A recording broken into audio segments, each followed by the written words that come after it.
on the Kaolites of Roman Catholic. Bob Long here on the play-by-play, and we got a full crew here today. Tyler Kern, Rob Stott on color commentary.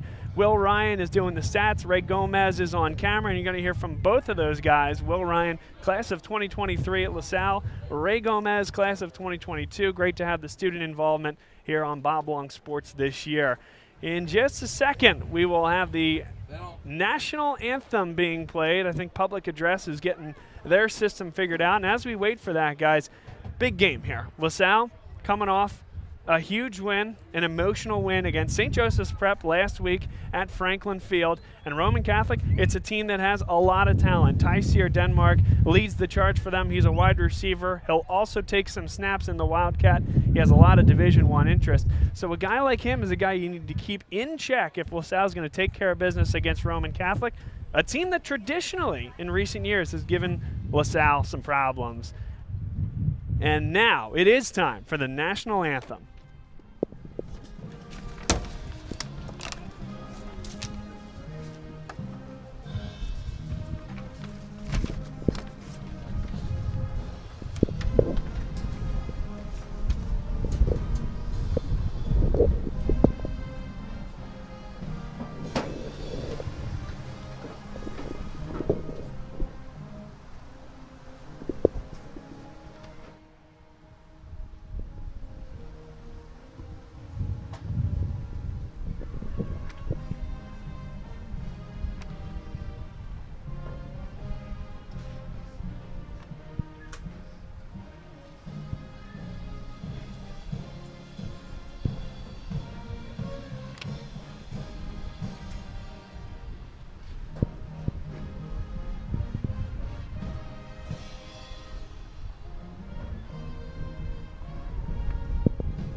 Crowd certainly ready to go here today. A great home venue here right down the road from LaSalle. And at about 11:30, LaSalle did the March from Springfield. March to Springfield down the hill from LaSalle College High School, a tradition that we saw just a few weeks ago at homecoming. And again, a wonderful, wonderful historical thing that LaSalle does every year when they play these games at Springfield. It's one of our favorite places to be. Now, guys, let's take a look at one of the keys here for LaSalle. Starts and ends with Sam Brown, over 100 yards. This is produced by our buddy Will Ryan, stand right to my right. It's Rough Ride versus Roman. You see here on a career basis, yards per catch 15, rush yards per game about 76. Roman has held him to a lower standard, a lower total in all three of those categories since he started here. It's his last regular season tilt against Roman as a senior. Let's see what Sam Brown does against Roman Catholic, a guy who has already accumulated over 2,000 yards rushing as a member of the LaSalle Explorers. They're going to get the ball first, so we'll see Sam Brown early. Rob, your keys to this one. Yeah, I mean, you mentioned it right there. It's going to be important for, I think, the offensive line to create space for Brown. And, you know, the offense in general, coming off of a huge week last week against arch rival St. Joe's Prep, to respond, you know, not let themselves get too far ahead of themselves, you know. This is Matt Mitchell picking it up at the 5. And he darts through, gets to the 15-yard line, but a great job by Roman Catholic there, making life difficult. Nadori Jack, he put that one in between Mitchell and Davis, and Alan Paterzo will start now. And we got a windy one out there. I think that will affect some of the kickoffs and possibly some of the extra points we see here today as well. Maybe even the passing game. We know we had a big second half last week for this now #1 ranked PA football team here, the LaSalle Explorers. So let's see what they come out with. It's Alan Paterzo in the shotgun with Sam Brown to his right. And they hand it off tackle. Sam Brown bounces to the outside. A gain of about 9 yards, comes up 1 yard shy of the line to gain. But guys, getting the lineman out in motion, and pulling guard. Nice job by Sorge on the end as well, you know, holding his block. Needed one more, I think, one cut or one more block to spring him a little bit further, but a nice pickup on first down here, first play of the game. They'll give it right back to Sam Brown, this time in between the tackles. So they did give him a good spot and a first down on that last play. This one, too, up the gut. We can see LaSalle testing Roman's front there on these 2 runs to start off the game. Like I said, especially with the wind, I think we're going to see a heavy run game as LaSalle plays, I believe, into the wind here. Yeah, wind coming pretty good our way, kind of across us as well, from our back and to our right a little bit as we see it. 2nd down and 8. Roman in the white, LaSalle in the home navy blues with the gold helmets. Paterzo, quick one, curl across the middle. Nice catch there by Ryan Sorge. Knew the line he needed to get to and spun forward for 1+ that. Nice job bringing Sorge in motion, giving a chance to see what the defense is bringing, and Sorge finding the soft spot in that coverage, settling in, making the catch, and picking up the first down. Handoff to Brown, chased down from behind. A great play there. Hakeem Jones, a senior linebacker, made the play. Yeah, good job by Paterzo handling that high snap there. There's Roman helmets in the backfield almost immediately there. Certainly messes up the timing, so just nice to secure it and bring it in. Rob and Tyler with me. Rob Stott, Tyler Kern. Guys were not with me last week, but you heard the broadcast from Franklin Field. I'm going to want your reaction and feedback to a fantastic game by LaSalle, and a key win in the regular season as Sam Brown got back to the original line of scrimmage. Give him 3. 3rd down and 10 coming up. And, Bob, it was kind of fun to just be a fan last week. I was listening in. Unfortunately, wasn't there to see the 10,000 strong at Franklin Field, but it was exciting to watch. I was throwing some fists in the air on the good plays and throwing my hands up like, what's going on the bad ones? So it was a lot of fun. And how much fun to exist in the comments section as well. Get down in there into the weeds with everyone and just have some fun going back and forth, right? Yeah, exactly. Now Dom Martin, he splits out wide. This is the play where they went to Sam Brown last week. Not a great snap, but Paterzo handles it well, fires over the middle, and it's incomplete.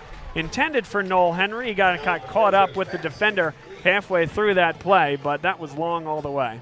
You got it. No, very slick grab. He made it look really easy, but that wasn't a good snap out from the center, but Paterzo doing a nice job securing it. Probably a little bit of the wind, getting caught up there in this wind today, that pass, but unfortunate to just overthrow his man. Ray Gomez, excellent camera work on that last play. That's a tough one to follow that ball 25, 30 yards down the field there. Great look, and now Santiago Serla drives a line drive kick, and it's dropped by Tyseer Denmark. He's going to get it back. Wow. Lucky to just spin on top of that ball. Excellent coverage. Looked like Carson Wakefield.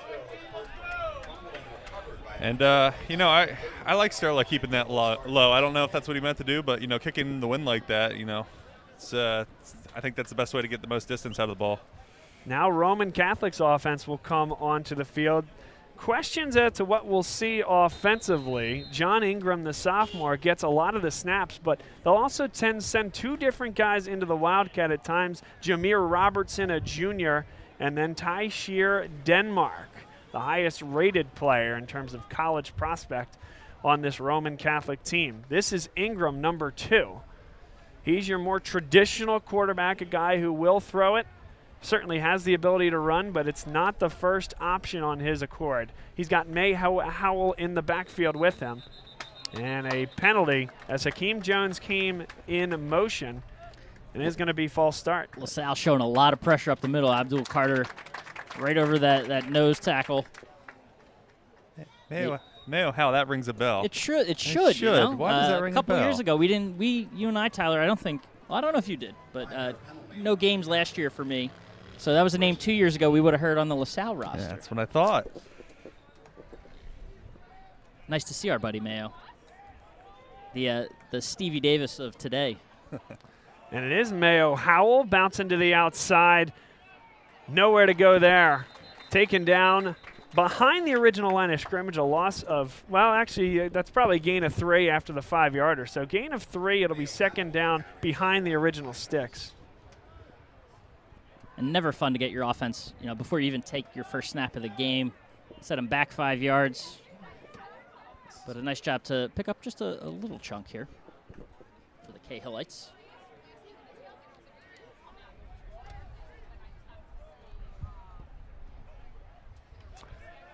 Dropping straight back, firing deep for Denmark. Oh, and he brought it in with one hand.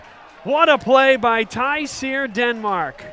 That's not a play you typically see in high school football. That was amazing. That had shades of OBJ, going up with the one hand and just coming down with it. Just excellent field awareness, knowing where he is on the field and to keep his feet in bounds and come down with that grab. And that was the only open receiver on the field, too. Yeah. Define open. That was excellent coverage, but a perfect throw and a better catch. Open enough, apparently. My, oh my. First down and 10 for the Kaolites. A scoreless tilt, 8:10 to play and ticking. Mayo Howell cuts up the middle. Good run there. And Tyseer Denmark will take a closer look at our star spotlight here today. Again, Will Ryan put this graphic together for us. A sophomore wide receiver, 8 rushing touchdowns and 4 receiving touchdowns. Look at his scrimmage yards as well. He is unbelievable, and plays like that are reasons why, when he's going to be double and triple covered at times, why he's still able to accumulate some yardage. 2nd down and 5. They need the LaSalle 33 for a first down. They'll try it again. Same direction, and that one's high and away. But had me second guessing for a second. Denmark was one-on-one covered on the outside. Until that ball hit the ground, I thought there was a chance there. The way that first pass went. And now, wide receivers in this Roman program, man, it's something about their history. You think back, in the late 90s, you had Marvin Harrison. Late 2000s, mid-2000s, you had Will Fuller. Now you got Tyseer Johnson. Tyseer Denmark, yes. rather. Something about Vine and Broad produces a lot of good, skilled wide receivers.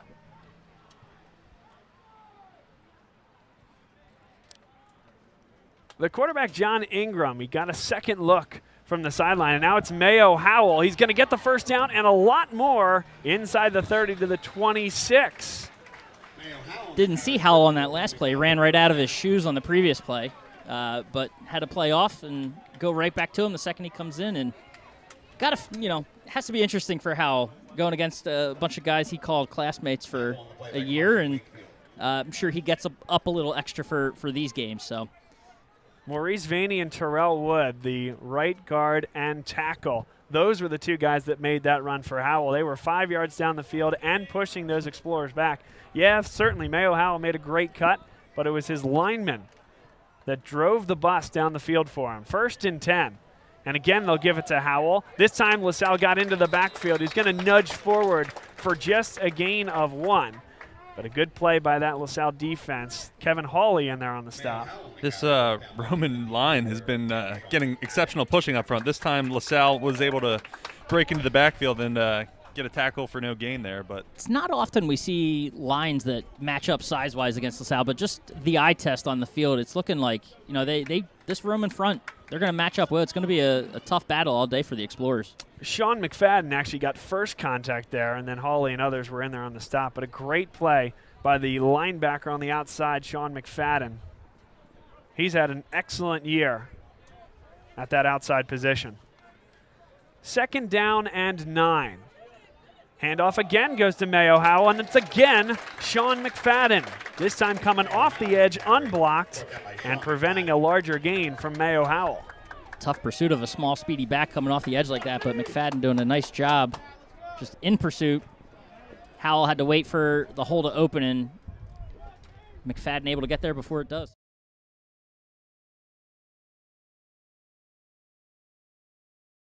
Like that.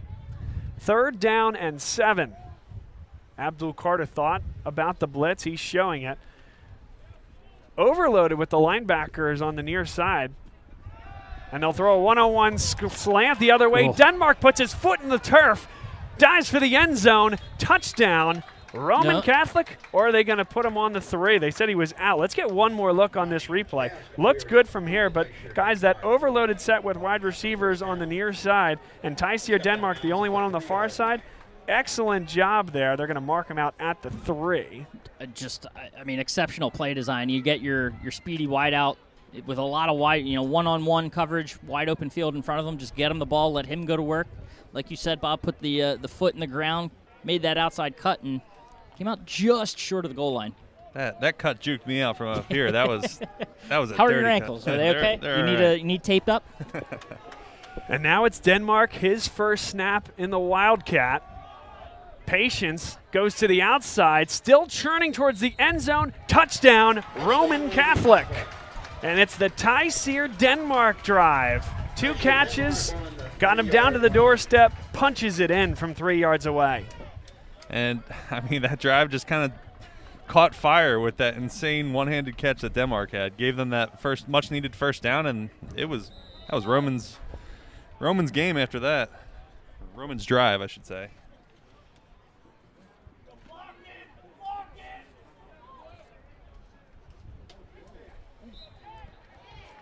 It's 7-0 Cahillites. And it's tough after last week, an emotional win like that. LaSalle, I don't want to say coming out flat, but Roman looks like they wanted a little more out there. Their offense is looking multidimensional and explosive. You got that one on your chest, or one next to your school name now. You know, the target, it's always on you when you're LaSalle and St. Joe's in this division, the 2 top teams. Been that way for a long time in the PCL, and a little extra motivation, extra juice for the Cahillites this week. And give credit to Rick Preet as well, head coach of Roman Catholic, a guy who's been around, and he's coached several high school programs. He's been successful everywhere he's gone. This is no surprise to me. A strong Roman Catholic historical program who, with a hire of Rick Preet, is looking to get back on the map as a Philadelphia Catholic League power. You look across to that sideline, you're not going to see the same numbers as this LaSalle team has, but a lot of heart from the purple and white here today. And number 1, Stevie Davis. Another short kick. This time Mitchell will field it at the 15. Mitchell hit at the 30, dropped a yard past. And now, yeah, perhaps a little bit of get up and go here with this LaSalle offense as they see themselves with a deficit. Hasn't been the case much this year. You know, last week I think St. Joe's, was that the first time they had trailed this season at all? At first glance, I think that's true. So I think that is true. Not often you find them, you know, down on the scoreboard. So important drive. I know it's only the second drive of the game, but important to, you know, make some noise here in this game. The only question was, did they score first against Malvern? I believe they did. Now Sam Brown gets back to the line, maybe one more. He was just pulled at by the shoestrings. Number 10 on the play, Hakeem Jones. Just another nice job up front. I think Roman knows what is coming at them with number 27. So as we saw here at the top of this one, they're going to be ready for him, and they've been ready for him. We mentioned the 2,000 yards. We were looking at it before the game, myself and Bill Wasilenko, who we're going to hear from at halftime. He said, you know, Jamal Abdur-Rahman, as Sam Brown breaks away, taken down at the 41. Touchdown saving tackle by Makai Smallwood. As soon as you mentioned Jamal, makes a Jamal-like run right up the middle. Yep. Nice and quick, but Nearly powerful. 4,000 yards over his career at LaSalle. Really incredible, blowing away the record books. But Sam Brown, over 2,000 and cooking here. A nice gain. And Brown pushed back this time at the line. Number 55 in there on the tackle, Maurice Vaney. Walking backwards with 3 Cahillites trying to drag him down, and just steps away like it's nothing. But I was about to say before that last play that, you know, Roman's interior D-line has just not allowed anything. Sam Brown found the seam there. I mean, they've had some success bouncing to the outside. I think right now LaSalle's just kind of probing this defense to see what works. Yeah, have not opened the playbook much, Tyler. 4:07 and ticking in the first quarter. It is Roman Catholic 7 and LaSalle 0. Now a good rollout. Noel Henry there. Gets a nice block from Ryan Swords. Tiptoes the sideline. Out of bounds at the 26-yard line. I saw what you saw there, yep, Rob. Still wanted to go. I didn't think I saw him step out. His pinky toe must have just touched that white chalk on the sideline there. But take a close look here. I don't know. He should still be going, maybe. He was, too. He was still going. We were blocked out by somebody on the sideline there. But 1st and 10. Toss sweep here for Sam Brown. Brown cuts inside, and it's going to come back for a hold. And looks like an injury on the field as well. We'll get another look. Not sure if it was Henry or Sorge out there, but I was thinking it as he was going that way. Just looked like he was grabbing onto the DB as he was trying to hold that block and give Brown space, but he had a similar block coming towards us on the last drive, and I thought he did a pretty good job. He got around. It's hard to see from over here. Oh, unfortunately, just got shoved into it at the end of the play there. And the white hat was looking right at him the whole time. It is Henry down for the time being on the field. Hopefully he's up and at him real quickly here. And he's coming off on his own power. This portion of today's game brought to you by the Jamison Poorhouse. Food, family, and fun. Run by the Wade family. A wonderful place to go watch the game or go for a great dinner with your family. Inside, outside, a great place to spend some time with those that you love.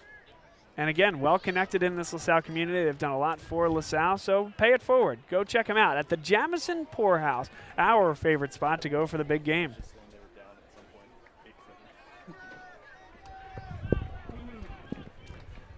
First down and 20.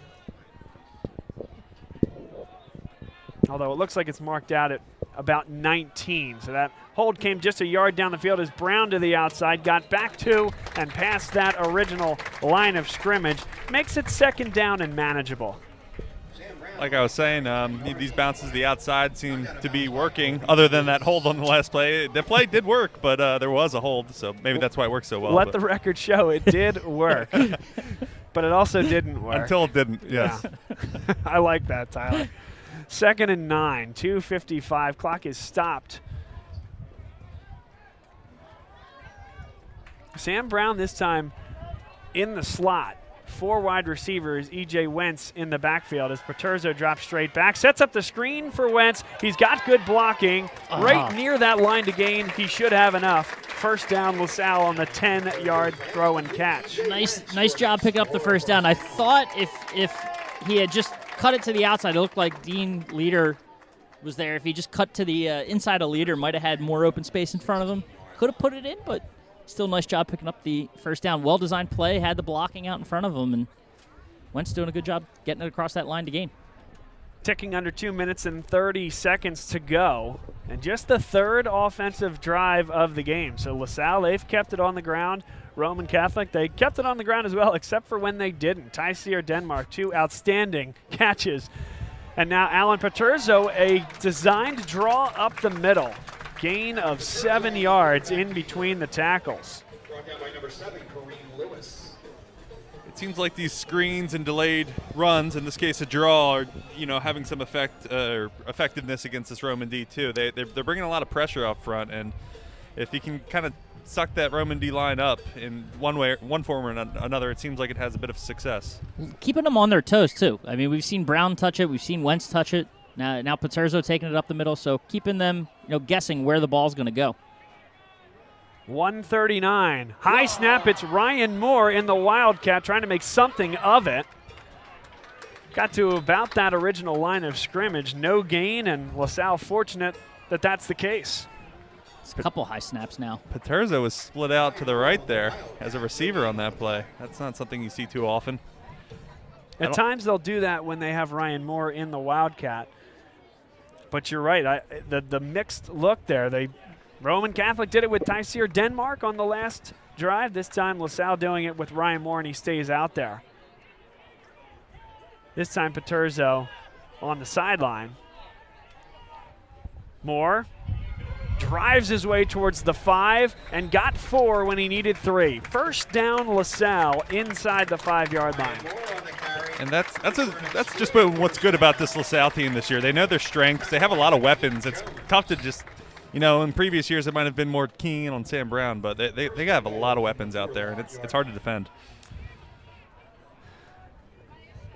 Sam Brown, he was in the backfield as a second back, now to the outside, and they're sticking with the Ryan Moore train.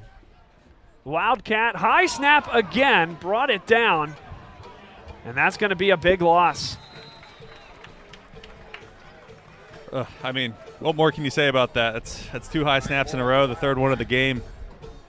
It's, as a former center back in my CYO ball days. You know, I was a center myself. I played 1 year of football, 55-pound team for the Willow Grove Bears. You know what I was? Starting center, baby. Wow. So we could talk offensive line game all day. Let's go. Let's chalk it up.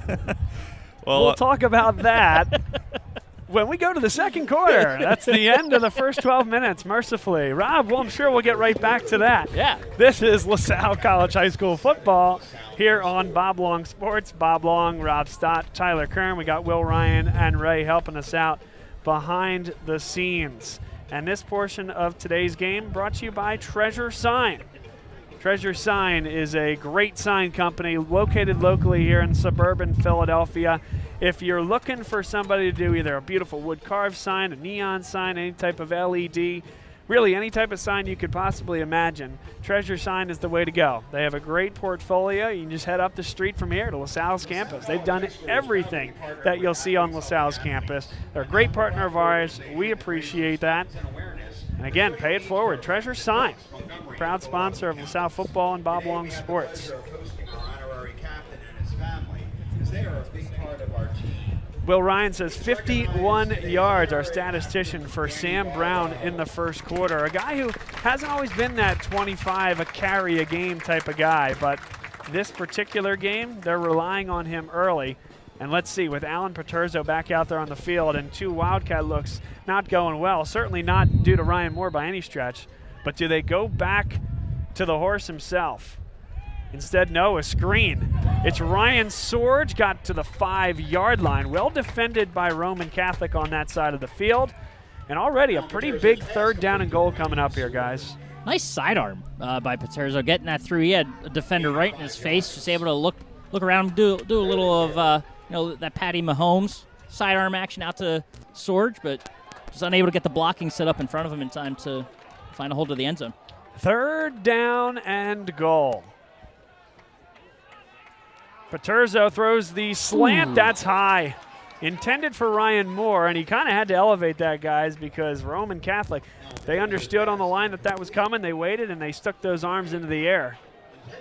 I'm really impressed by this Roman Catholic defense as well. I mean, their offense looked really good, but their defense has been stout. They're getting pressure up front, and, I think that play and the previous play sniffed out from the beginning. Jameel Lyons on that one got his hands up, number 12 on the defensive line. He's got interest from Boston College, UMass, Penn State, and West Virginia. And good recognition, Rob, on that particular play. Yeah, and again, just pressure, too, on Paterzo. So just nice job getting it away without taking a sack or loss or anything worse. Santiago Sterla, and now it's going to be half the distance to the goal. Well. Looking at Joe Wade on the sideline, what do you do? That extra 2.5 yards. 3 yards. They stick it right at the 2.5. John Steinmetz and Joe Wade had the conversation. Here comes the offense. As soon as that flag went out, Paterzo was just staring down Joe Wade. He knew. He wanted it. And Sterla, look at that at the bottom right of your screen. That's awesome. He did his job on that one. Here we go, fourth down and goal from the 2.5-yard line. A momentum swinging type of play here, Tyler. Doesn't get much better than this. And an empty set, at least for now. Keep an eye out for Sam Brown coming in motion here. Here he comes. Oh, they're going to look to throw it, but Sam Brown's got some room himself. Lobs it up for Paterzo, and it's knocked away. What a defensive play by Roman Catholic. Number 14, Brandon Mack, up to task at the point of attack. A momentum swinging play, but not for the Explorers. Wow. Oh, man. And crazy job by Brown, too, to even give Paterzo a chance to come down with that, but it was just snuffed out by Roman, and excellent job by them, staying on their men, not getting too confused on what's going on, and able to come up with a huge stop on fourth down. Look out, folks. We got ourselves a ball game in the Philadelphia Catholic League right now. What a play by Roman Catholic. Give them a ton of credit defensively. They stayed very disciplined on that trick play. Yeah, I thought Brown was going to tuck and run and, go off his athleticism there. He made a great pass, but great defense by Roman there. And now it's Denmark. He's just going to try to get him out of the shadow of their own goalpost, or maybe more, as he came out across the 10-yard line. That's a horrible spot, quite frankly, because I don't think he was ever down until he was turned over the 10. Let's get another look. On the play by Kevin Hall. Wow, just look at that Yeah, evasiveness. he's not down until right about there. But it's second down and about 4. And again, I think Roman has a case there. Denmark this time off the right tackle. That is going to be enough for a first down. I don't see any. The Explorers don't really have a solution for Denmark yet. He's all over the field, whether he's taking the snaps or making one-handed catches down 30 yards downfield.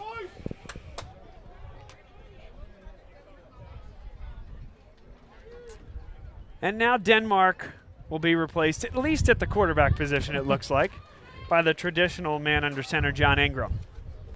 Denmark, you got to keep an eye on him at all times here, guys. He's split out to the near side. Bottom right of your screen, and it's Mayo Howell makes Matt Wills miss, and Denmark now laying the blocks down the field. A big gain for Mayo Howell along the boundary, right near the line to gain. FAR officials spotting him a yard short. He does it all.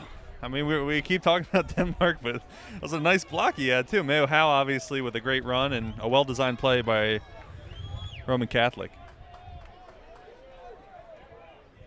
Ingram takes the snap, and again it's Howell. Beats the first man to the outside, and he's going to be upended. Another first down. That's a gain of 4. And Roman Catholic guys controlling the clock.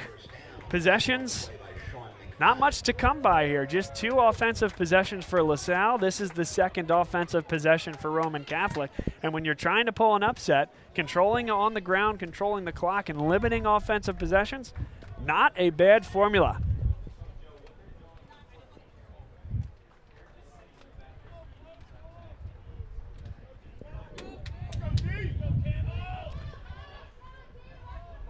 As quiet and maybe as disconcerted a crowd as we've seen from LaSalle this year, as Denmark pitch and catch, that's too easy. Another 5-yard gain.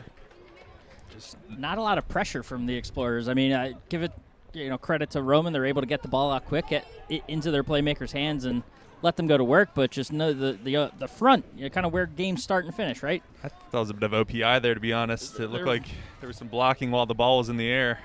On the DB. Ball's caught before the line of scrimmage, though. It's a screen. Second and 4, 8:56 on the clock. And again, they're giving him some space. Now Mayo Howell darts up the middle, and a nice defensive play there. Mayo Howell on the carry. So you got to watch with Howell. I mean, he's a speedy back. We've seen it ourselves, and he could be going one way, just able to have that ability to cut back, so you got to be ready no matter where you are on the field as a defender. Just nice job not giving him the space to get more than a yard there. Third down and 3. It's Howell in the backfield, Ingram. And keep an eye on Denmark on the far side of the field. Del Jackson press coverage. There is a safety over there, and now movement. False start against Roman Catholic, and that's a pretty big penalty there, guys. Yeah, now you're, playbook's open there. You could have done anything, run, pass. But now you're looking at 3rd and 8, 3rd and 9, and likely going to be seeing, Ingram have to throw the ball here, put it on his shoulder. And guys, there's 3 facets to this game, right? And the third is special teams. So LaSalle hasn't forced Roman Catholic to punt. It's been a point of issue for them over the course of the year. Expect to see Jason Patterson, number 18, but a guy like Sturla, he can flip field position. Patterson has struggled at times. So if you get a stop here, LaSalle could still get pretty good field position. But you got to get that stop, Tyler. 3rd and 8 as he drops straight back, runs out of time, and it's a big-time sack there by LaSalle, number 91, Kieran Campbell. There's the pressure we so desperately needed to see from the Explorers defense. And Campbell, and it looked like Carter as well teaming up on that sack for the Explorers and finally forcing a punt here. Yeah, much needed. They were showing pressure and they brought it. I think that's the way to do it. Obviously, it's a high-risk play, getting your best players in the backfield there, and not in coverage, but good play by the Explorers. And as mentioned, this is Patterson, a high snap. Ooh. Patterson, he's going to take off with it now, but just going to go down. And there you go, very prescient. A huge special teams miscue, and all that momentum, poof, there it goes for Roman Catholic. Yeah, I think you kind of called that a couple plays ago, Bob. You've had a few insightful moments calling out Sam Brown in motion right before it happened. I think you know something we don't.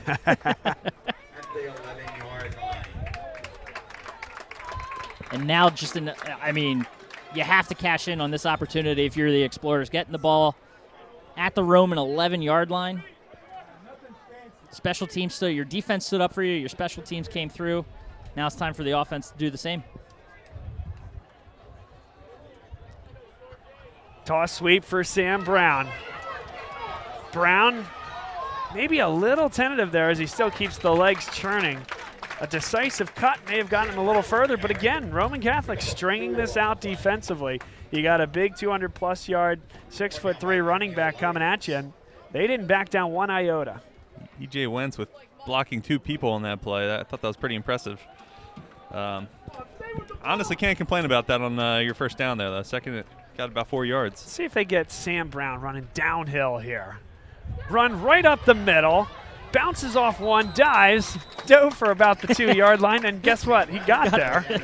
He got to the 2, but third down, they can get a first down without getting a touchdown. That is at about the 1-yard line, maybe even a titch inside the 1. Which possibly, unless he's 9 feet tall, he might have been stretching for that first down yard. Where's that first Space down marker? Jam reference? Yes, sir. Michael Jordan. Ryan Moore in the Wildcat, third and about 1.5, and another not-so-good snap. E.J. Wentz, he got right near that line to gain. TBD if it's going to be a first down or a touchdown. The far judge has his fist up, is signaling fourth down. Well, you have to go for this one, right? Yep. Got to give it to this Roman Catholic defense. Yeah. Good old-fashioned QB sneak. What do we think? It went for 5 yards about 4 times last week, so. But it's Ryan Moore. And listen, I know they've had some center issues and they have had some injuries at that position, but it is intriguing that the poor snap has come all 3 times when Ryan Moore is in the Wildcat. 4th down and 1. Moore dives for the end zone, touchdown, churns the legs. Whew. Nerve-wracking play call. I mean, you're snapping the ball farther back than it is away from the goal line. So, I mean, you like to be under center there traditionally, but still it pays off for the Explorers. They get the touchdown they so desperately needed and now have an opportunity to knock this one up. Yeah, I agreed. I thought that was a kind of a high-risk play, shotgun Wildcat run there, but with Sam Brown blocking for you, I guess you can't ask for much more.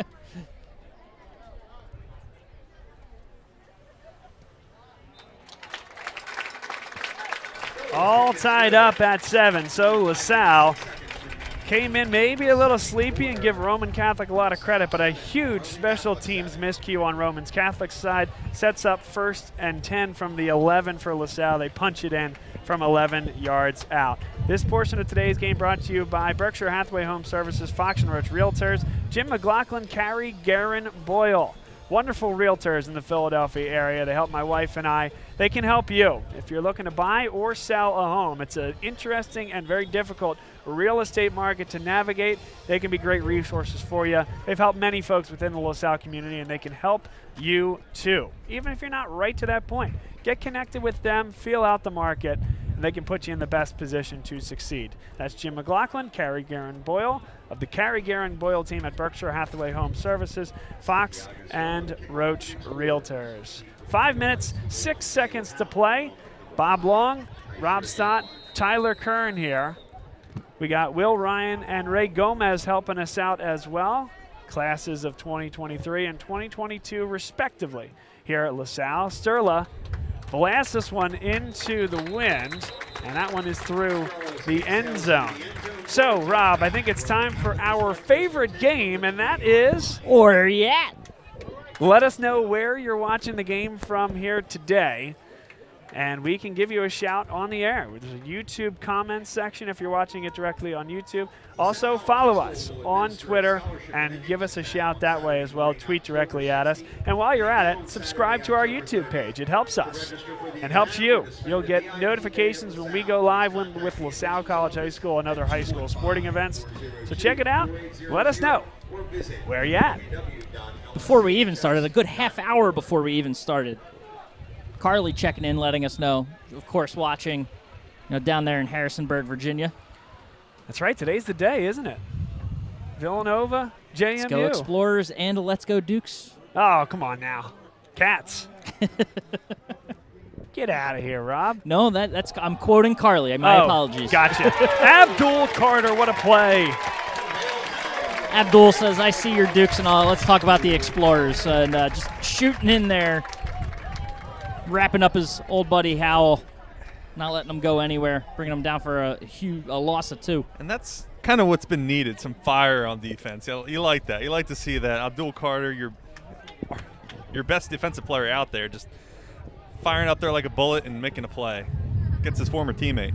2nd down and 11. A tie game here and some momentum here on the LaSalle sideline. We mentioned blustery. It's getting humming right now. Burr. Burr. Oh. Fire to the outside. Tysier Denmark put his foot in the ground and kept moving, but Dell Jackson just hung on to the foot. It's going to be a first down, but Dell Jackson saves possibly a touchdown. That cut is dangerous. Oh, my gosh. I cannot emphasize how much of a weapon Denmark is and just how elusive he can be. What a fantastic tackle by Dell Jackson. Yeah, he's being left on an island. He's got safety help with Carson Wakefield, but he's been in a tough spot. Now Amir Anderson is going to be lined up against Denmark on the far side.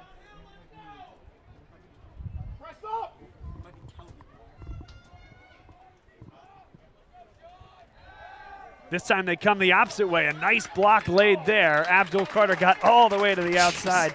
Took down number 11, Trey Woodley. That's his first catch of the afternoon. Carter diagnosed that play, from the snap essentially, and just made a beeline out to number 11 and brought him down, helped bring him down.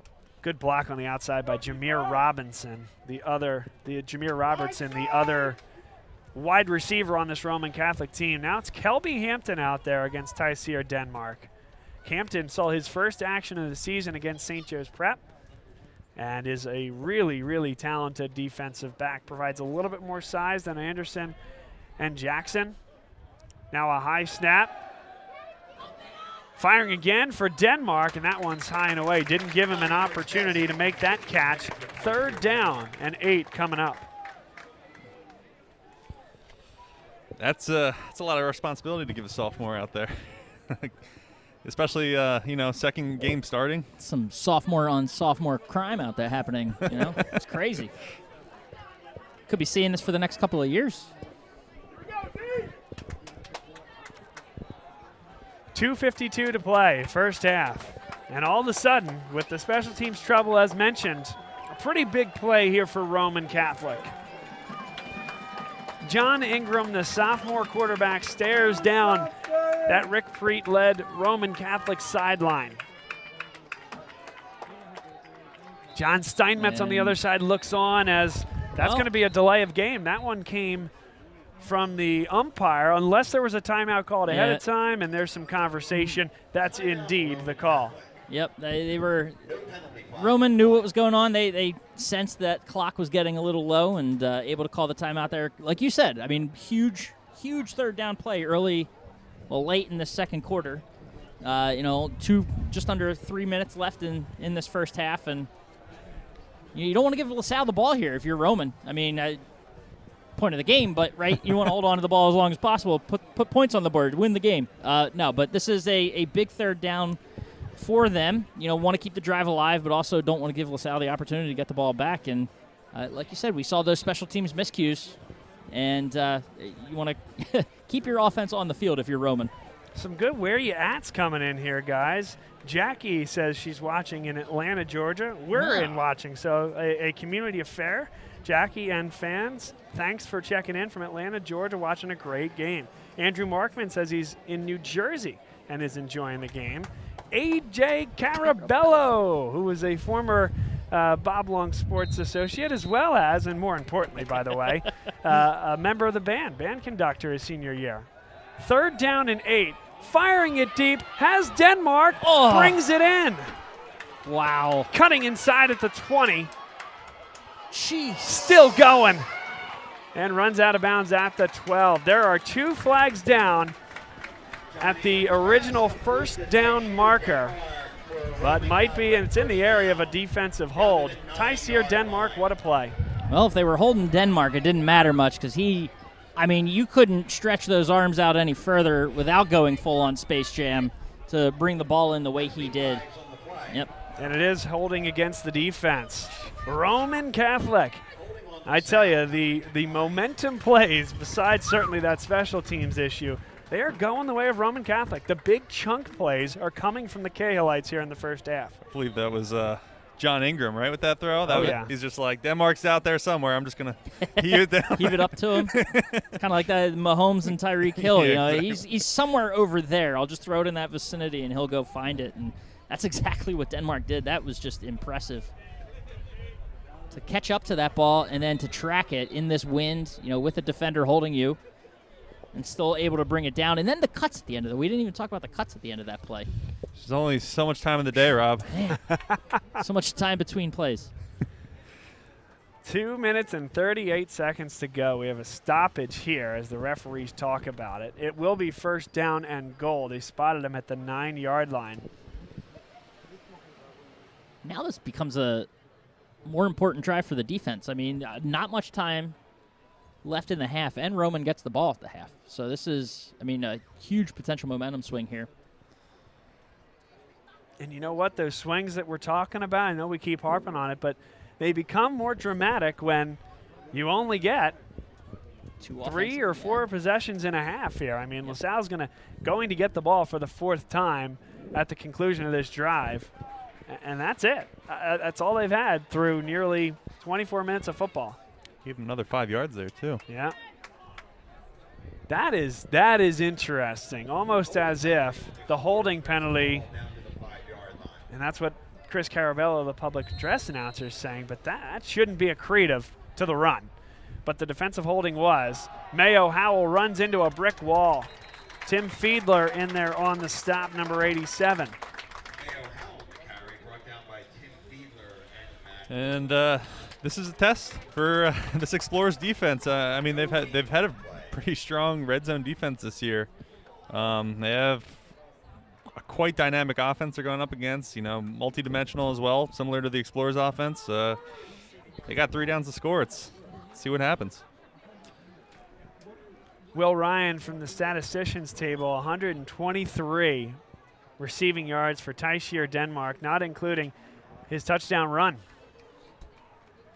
Valuable fantasy football player this week. And this is Denmark diving for the end zone. Still no call. Roman Catholic thinks it's a touchdown. Still nothing from these officials. They're going to take a look at where his body is. Now the touchdown is confirmed. Roman Catholic takes a 13-7 lead. 2 rushing touchdowns from Tyseer, Denmark.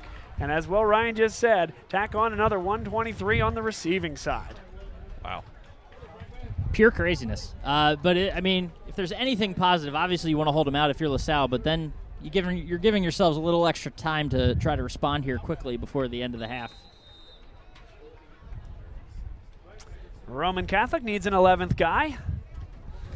An interior blocker. Yeah, that one's going to be important here on the point after attempt. At least the kicker's out there. And that one is good.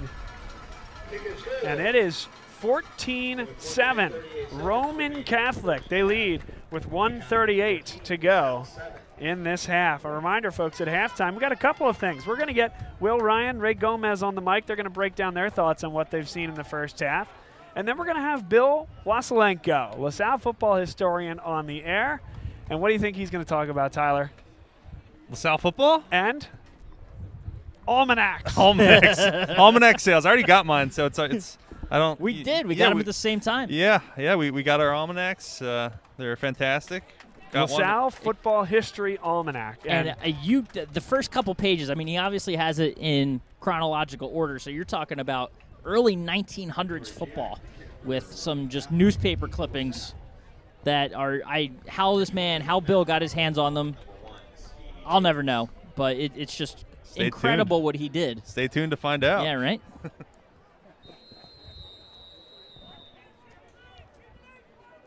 Not many, if any, programs have a Bill Wasylenko equivalent. LaSalle does, and they're lucky for it. We're excited to have him on the air. Now this one's caught by Sean McFadden. He can really move. Bounces to the outside, gets a decent block, and it's going to be good field position for LaSalle to start. Out to the Roman Catholic 30, or make the LaSalle 36. So they got to go, call it 30, 40 yards here in the next minute 32 to get into Sterla's field goal range before the half. A couple more folks watching here, guys. Colin is watching in Denver, Colorado. What a beautiful part of the country that is. Hayes is watching from Santa Fe, New Mexico. And Justin watching from Queens, New York. And then we got a gentleman checking in saying he's watching from Great Britain eating dinner. So we appreciate that. Thanks for watching alongside us. Going international, Bob. A huge sack. Alan Paterzo gets dropped after a loss of about 15. E.J. Wentz couldn't quite hold the block there, guys. And Paterzo certainly in a tough spot, but kind of ran right into that tackle as well. Yeah, I mean, this is a situation where LaSalle's looking downfield, so you can kind of bring the heat if you're Roman, and they did there and just got to Paterzo before anything could develop downfield for him. Sure, and they're going to call a timeout because why not? Yep. $1:19 to play here. And we'll tell you about our partners at E&M Insurance. E&M Insurance in North Wales, property and casualty insurance provider, and our great sponsor. Chris Marr does a great job, class of 1989, involved with the alumni board, past president. And if you're looking for anything on the business or personal side, we highly recommend going to Chris and his staff at E&M Insurance, a proud sponsor of us here at Bob Long Sports and of LaSalle.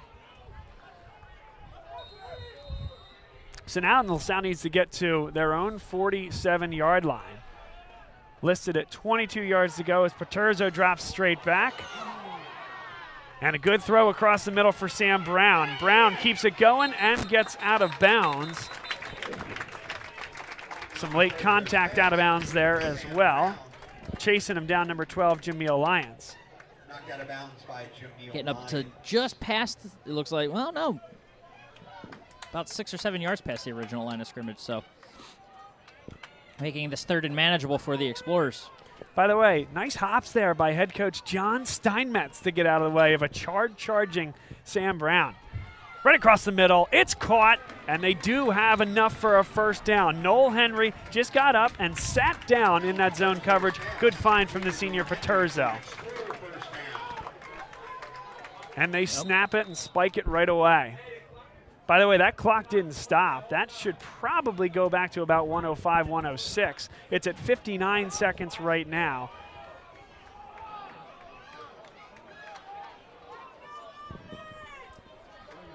For the time being, it still remains 59 seconds left in the half. That happened on the kickoff return when it went out of bounds, too. It ran for another 3 or 4 seconds. It's 14-7 Roman Catholic. Paterzo scans and throw that one into the turf there. That was a good look. It's the right idea and a great job by Noel Henry breaking off the route and coming back to the football. Ryan Carr with the pancake block in the backfield, just taking his defender down. I mean, just you won't see a prettier block That was something. I don't think Rob or I was following the football on that play. I was watching the we were block the thinking whole about way. pancakes. Tyler was I'm thinking hungry about now. being that defensive end. That's his old position. Class of 2012, first team All-Catholic. First team All-Catholics never get pancake blocked, right? Yeah, of course not. 3rd and 10 after that spike. So they got one less down here. Paterzo takes off with it and keeps the legs going. That's enough for a first down. That was almost in slow motion as he broke out of that tackle. And that's exactly how I would describe it. That looked like so slow, but so methodical. I don't know what was going on there, but It's like he was trying to fake the DB out with his eyes and kept looking downfield. The DB knows he's coming at him, and then he just breaks the tackle, like up his broken tackle rating. That was some move by Paterzo. And he got out of bounds and stopped the clock. Hey, Rennell Davis, the put a cornerback hand for Roman Catholic, I think he's going to get made fun of a little bit by his guys. In film study, screen here for E.J. Wentz, and this time Rennell Davis gets it back. Clock is running as E.J. Wentz stays in bounds, and now immediately timeout called by LaSalle. Wentz- 35 seconds left. Wentz just doesn't have the balance that Paterzo does. Couldn't get that hand down. They're going to have to talk, and maybe Paterzo can share some tips for him. This is a big one here. Jameel Lyons, although he's up and okay, it looks like. The trainer's out on the field. See Sterlo on the sidelines warming up, getting That's that leg at the loose. right, on the right edge of your screen there. That's Lyons bending over.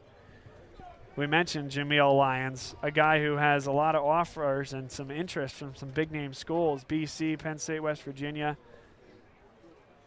And it's that right arm area where he's not feeling so good. So the timeout was called by LaSalle, but now Lyons, he wants to stay out there on the field. Good for him.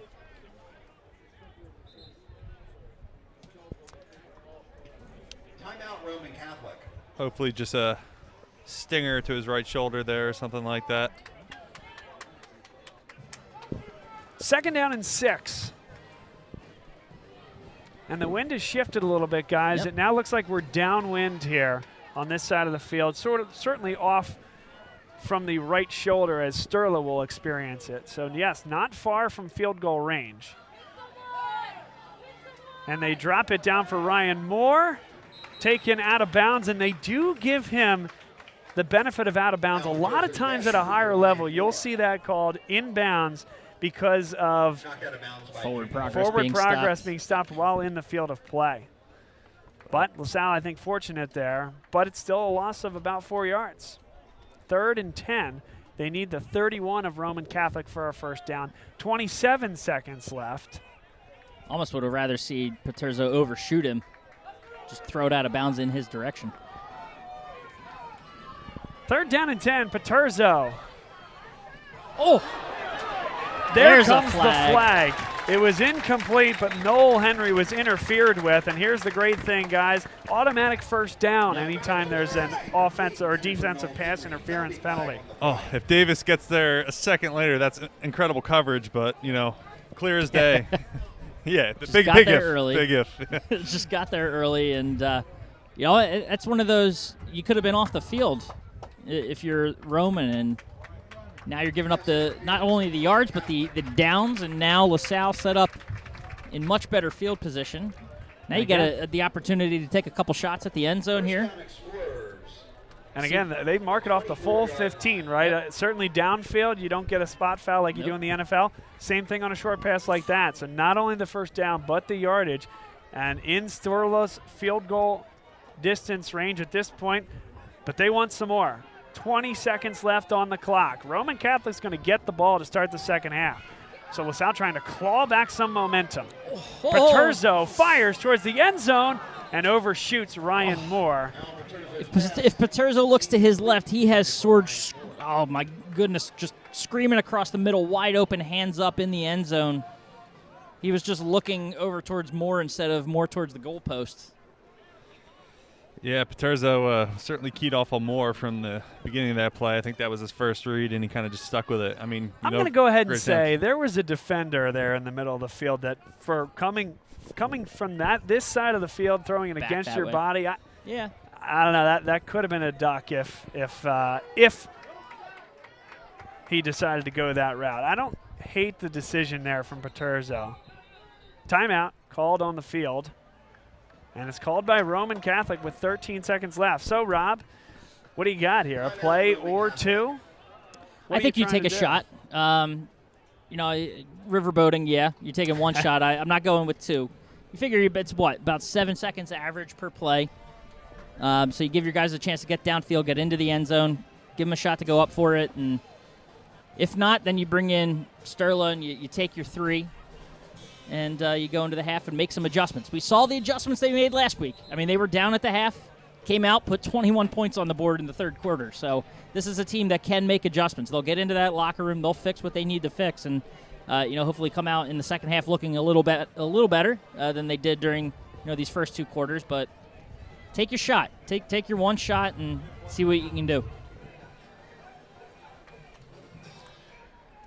Field's wide open here. LaSalle has a timeout to burn if they need it. 2nd and 10. Sam Brown out wide. Paterzo across the middle, looking for more, and that's excellent coverage over the middle. Number 4, Makai Smallwood. Perfect coverage. Yeah, I would. Yeah, that's 7 how you seconds. Yeah, you were pretty spot on there, Rob. About almost 8 seconds, 7.8 seconds left. Took up about 7 seconds. I'm no mathematician. They're a little less, but leaving the offense on the field. They think they can get one more off. I don't hate that. Quick play. I mean, that was about 6. So you run the same play, you're left with about a second. Will they go for the end zone, or will they try to run something and get a little closer for Sterla? This is no gimme from 41 yards, and now Roman Catholic takes another timeout. They don't have a timeout? Now we're hearing some kerfuffle, a technical term, from the press box saying that they don't have a timeout to burn. Well, they had the injury. They took 2 on this drive. That might have been the third confusion one. from inside that press box.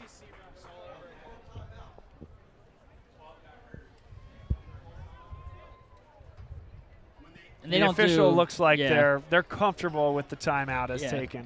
I'm hate to admit this on a broadcast, no high school football rules expert over here, but the timeouts inside of 2 minutes, don't they charge in the NFL? They would charge that to the team. I don't know if they do that. You mean for the injury? That timeout was called by LaSalle because Moore was kept in bounds. I know what play you're talking about now. Yep. Yeah, that was called by LaSalle.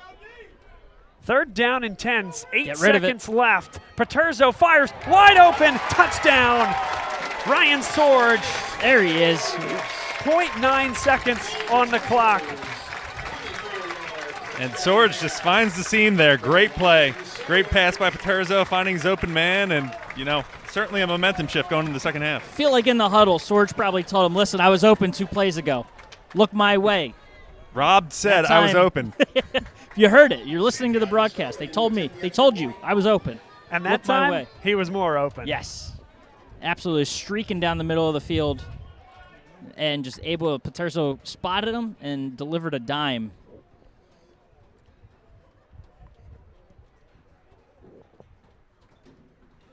Santiago Sterla, he has been excellent on extra points this year. Tied at 14. There should be something left on the clock. Yeah. It shows 12 minutes like we're headed to halftime. I'll tell you what. Running off. Roman Catholic, they're heading off to halftime. All right. Well, don't let anything happen on the kickoff. That's all. You get out of here. I feel like the last time we were in this booth, there was a little confusion on whether we were at halftime or not. So it's only fitting. We're at Springfield High School, and let's have some uncertainty around if it's actually halftime. But well, I can tell you it's definitely not. There shouldn't be, but is.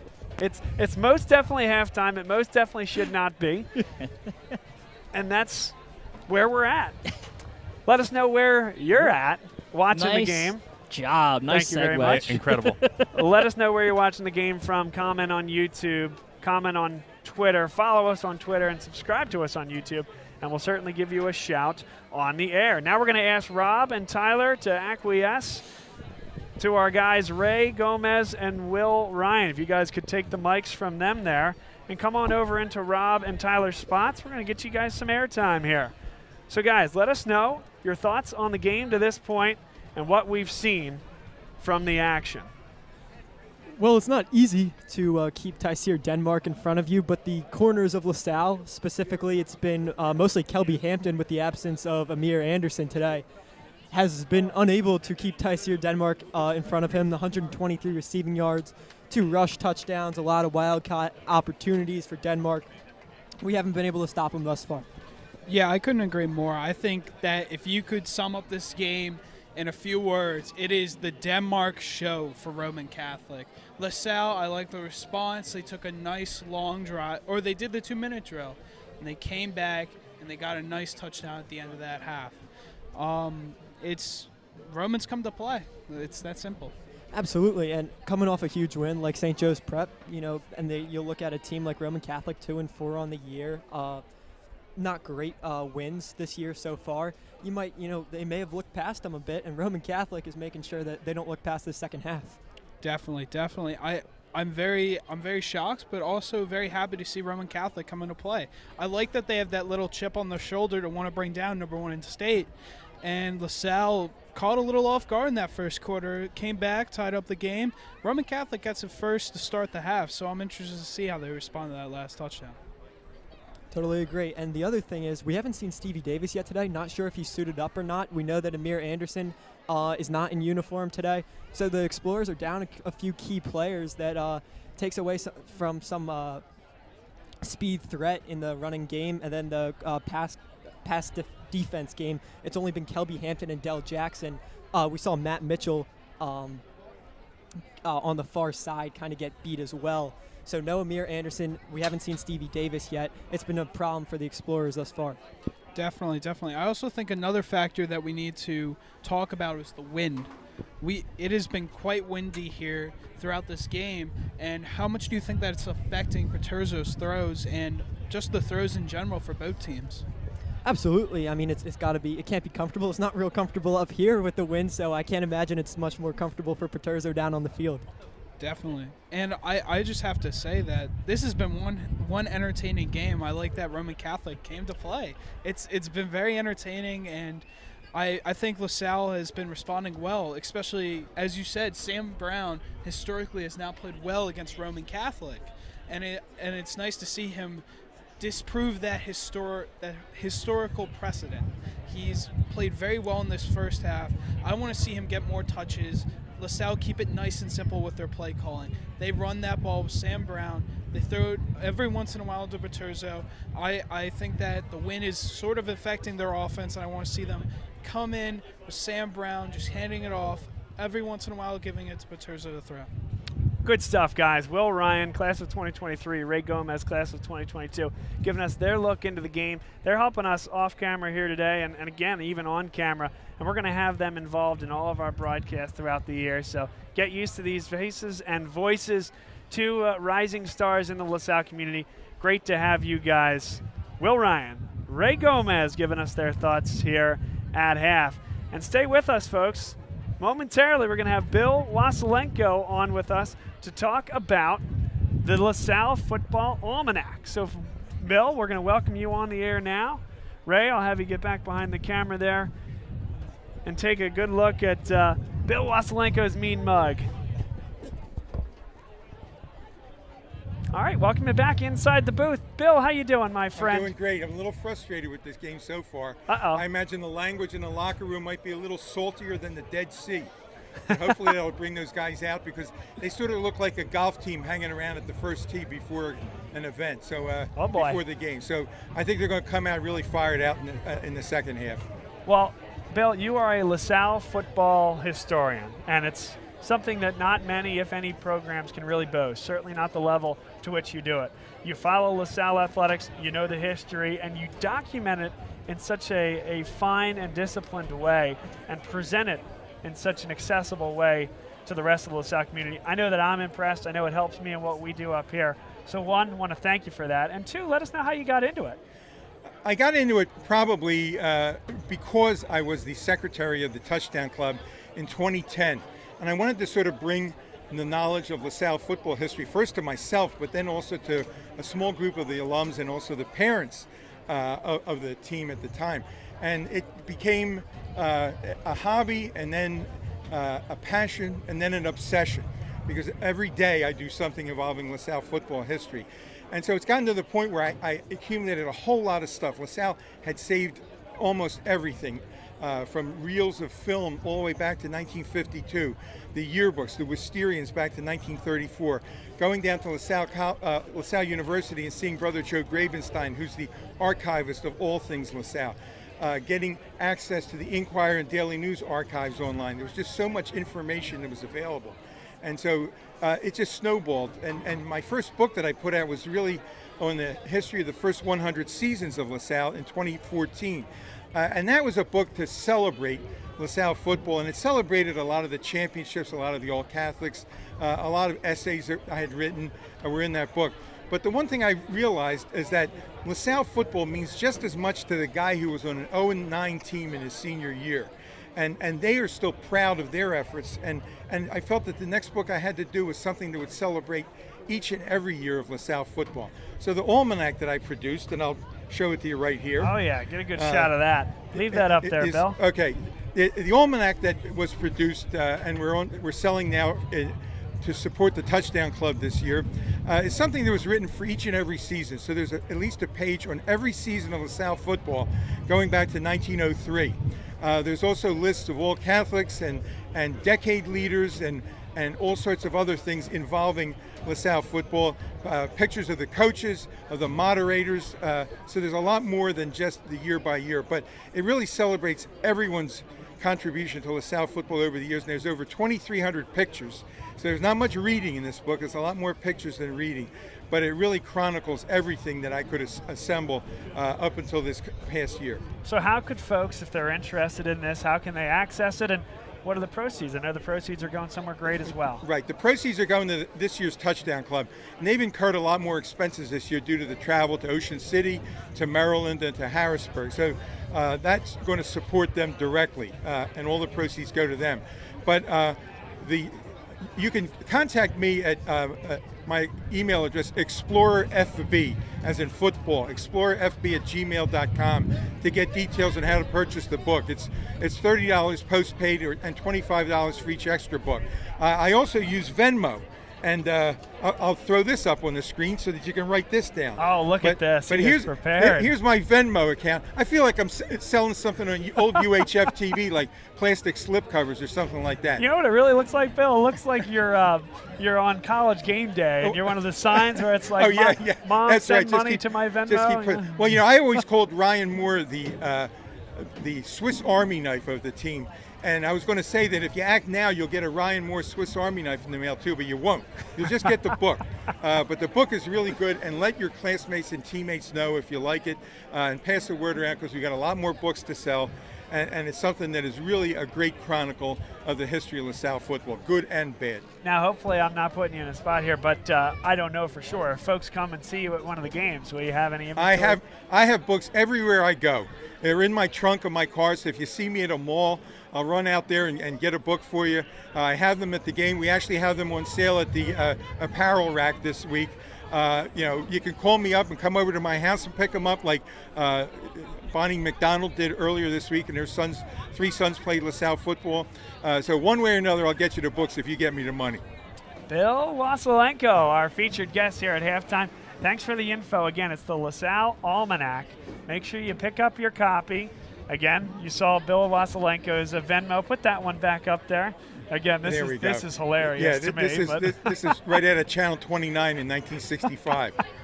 He's been our guest. Get your almanac. Follow the work he does. And again, if next time you see him, make sure if you're not already on his email distribution list, make sure you get on his email distribution list. He puts out some great content all the time. He's one of our favorites here. He helps us to do what we do. So if you're watching Bob Long Sports, you like what you see, you also like what this guy does, because he's a big part of what gets us here. So, Bill, thanks very much, Bob. Thank you very much for coming on. Okay. Enjoy the second half. Yeah, let's go LaSalle.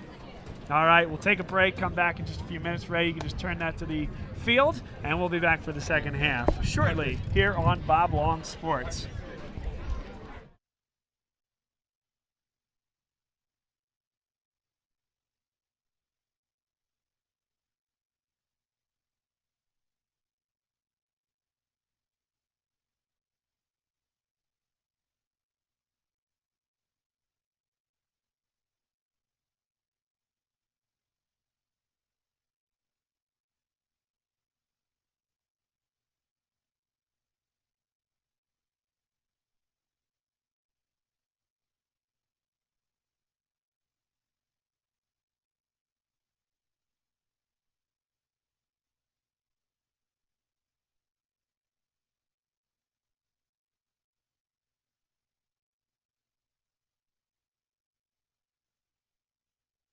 Dunphy Ford is Mayfair's neighborhood Ford store. Nobody knows your neighborhood like Dunphy Ford. Nearly 40 years. Right here on Frankfurt Avenue. Generation after generation. Our neighbors continue to be our customers. We have access to the cars and trucks you want with financing you need. Dunphy Ford is Northeast Philly's first choice for America's #1 brand. 7700 Frankfurt Avenue in Mayfair. Online at www.dunphyford.com. Come experience the Dunphy difference. You'll be glad you did.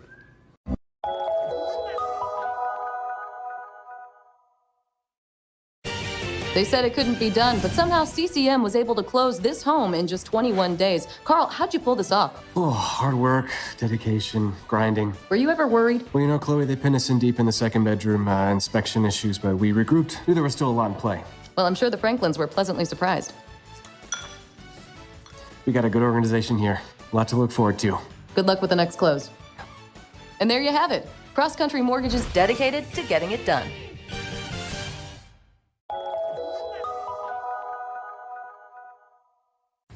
My name is Patrick Donahue, a franchise consultant with FranChoice, the premier network of franchise consultants in America. FranChoice is a company that helps people find a franchise business that's the perfect fit for them. We work with the people who want to own a business but don't really know how to find one that's both a top-notch opportunity and a great match. We specialize in franchise opportunities with the following 3 characteristics: low investment, high margin, and rapid break-evens. The best thing about our service is that it's free to the public. We're paid by franchise companies for this service. The process is simple. First, we do an introduction. Then the candidate provides me with information. We have a consultation based on that information, and we build what's called the model. Once we have that model, we'll share that with 3 great opportunities that match your criteria. I will follow up with you through the entire process. Obviously, the best opportunities fit the criteria mentioned above, and the right way to find those opportunities is to spend some time with the people who work with the very best franchise companies looking to expand in your local area. I'm humbled by your consideration, and I look forward to speaking with you soon.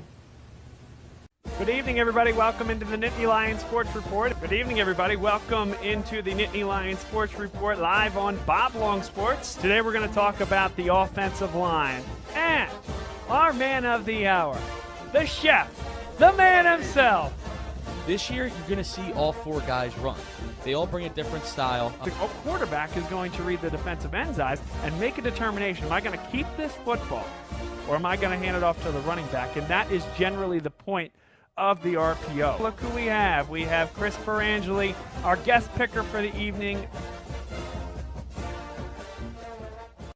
Dunphy Ford is Mayfair's neighborhood Ford store. Nobody knows your neighborhood like Dunphy Ford. Nearly 40 years. Right here on Frankfurt Avenue. Generation after generation. Our neighbors continue to be our customers. We have access to the cars and trucks you want with financing you need. Dunphy Ford is Northeast Philly's first choice for America's #1 brand. 7700 Frankfurt Avenue in Mayfair. Online at www.dunphyford.com. Come experience the Dunphy difference. You'll be glad you did.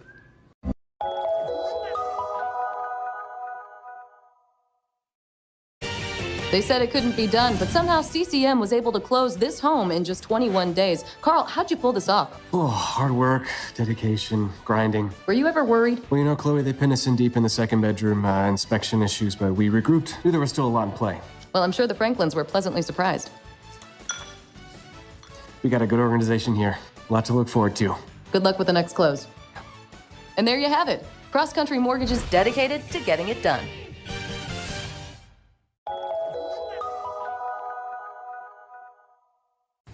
My name is Patrick Donahue, a franchise consultant with FranChoice, the premier network of franchise consultants in America.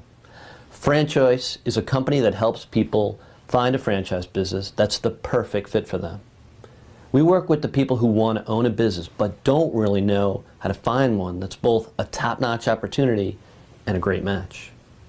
We specialize in franchise opportunities with the following 3 characteristics: low investment, high margin, and rapid break-evens. The best thing about our service is that it's free to the public. We're paid by franchise companies for this service. The process is simple. First, we do an introduction. Then the candidate provides me with information. We have a consultation based on that information, and we build what's called the model. Once we have that model, we'll share that with 3 great opportunities that match your criteria. I will follow up with you through the entire process. Obviously, the best opportunities fit the criteria mentioned above, and the right way to find those opportunities is to spend some time with the people who work with the very best franchise companies looking to expand in your local area. I'm humbled by your consideration, and I look forward to speaking with you soon. Good evening, everybody. Welcome into the Nittany Lions Sports Report. Good evening, everybody. Welcome into the Nittany Lions Sports Report live on Bob Long Sports. Today we're going to talk about the offensive line and our man of the hour, the chef, the man himself. This year, you're going to see all 4 guys run. They all bring a different style. The quarterback is going to read the defensive end's eyes and make a determination. Am I going to keep this football or am I going to hand it off to the running back? And that is generally the point of the RPO. Look who we have. We have Chris Berangeli, our guest picker for the evening.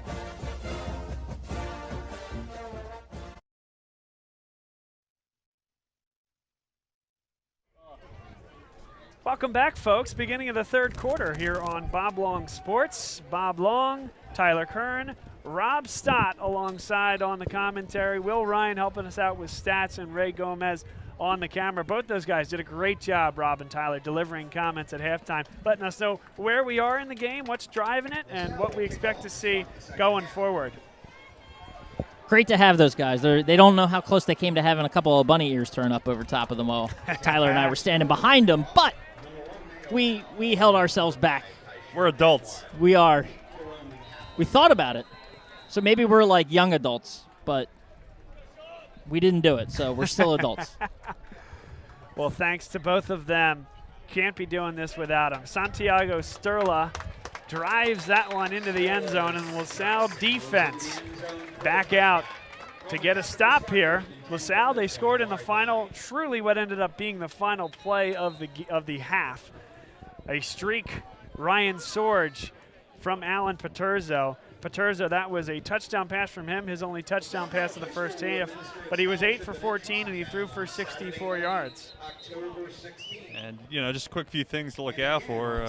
LaSalle, needs to find an answer for Denmark on defense. Special teams has to keep coming to play. Obviously, LaSalle has a much bigger team and more resources to pull for their special teams, and I think that's why we see such a gap between the two.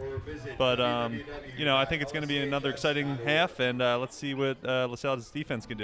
So we had some clock issues. It's at 11 minutes and 35 seconds. Here's the good news, is I know what it should go back to. 12 minutes on the dot. Right, we haven't had a play. We had the kickoff, but, and it was the touchback.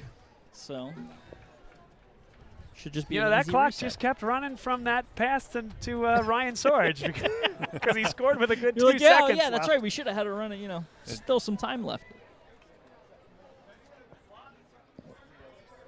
But maybe, we saw. Tell you what, yeah, I think that this is, I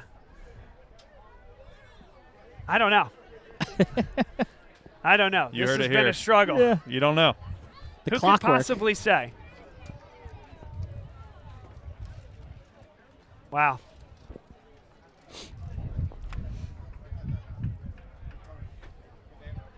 All right, folks. This portion of today's game brought to you by Jim McLaughlin and Carrie Boyle of the Berkshire Hathaway Home Services Fox and Roach Realtors team. They're going to get you to closing on time. Here's Mayo Howell bouncing to the outside. And Abdul Carter cleans it up. Come on, nothing for getting you to closing on time. I'm thinking about it. That I was clock never you, started, by I the didn't way. I didn't want to talk over you, Bob, but I was wondering if you had any, clock sponsors that you could call on or turn to for this. But well done, well done. And now the clock is running. But he was thrown out of bounds. He was thrown out of bounds. They're just gonna. We'll just let you when the third quarter is. We'll let you know when the quarter is over. By the way, D. Miller watching from Myrtle Beach, South Carolina, saying, "Let's go Explorers." Reminder: let us know where you're watching the game from, and we'll give you a shout on the air. Maybe in one of our clock stoppages. Now a crossing pattern through the hands of Denmark. Kelby Hampton was there to make the tackle, but a fastball right through the hands. Yeah, the Explorers got a little lucky there. Denmark was open and the coverage was tight, but I don't know. I guess we'll see what happens. We got 3rd and long here. It's not the first 3rd and long the Explorers have today, and there's been a look out for the deep ball to Denmark. That's all I'm going to say. I think one of those adjustments, and we'll see what they do here in the second half, but I imagine we're going to see a little safety help over the top of number 5. John Ingram, the quarterback, takes the snap, and they throw the screen for Mayo Howell.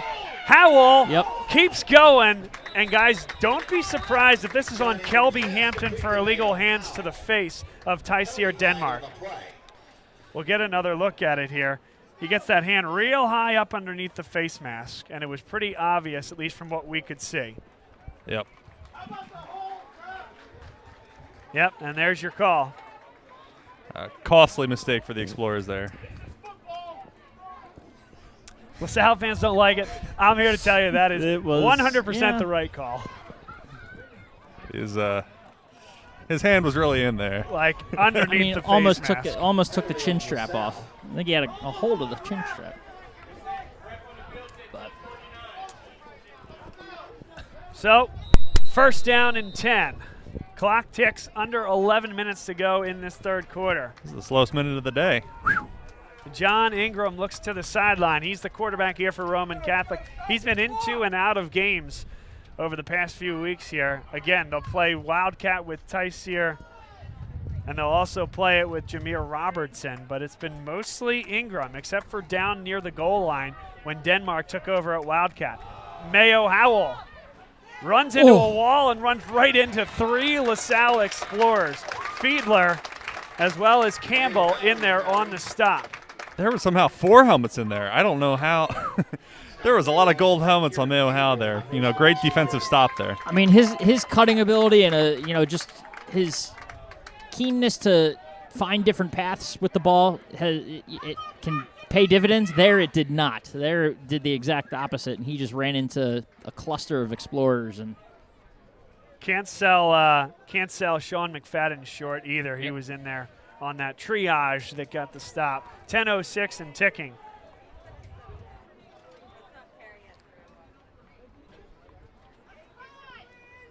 They're leaving Kelby on an island out there. And now it's a delay of game penalty. That one I don't think was usurped by a timeout.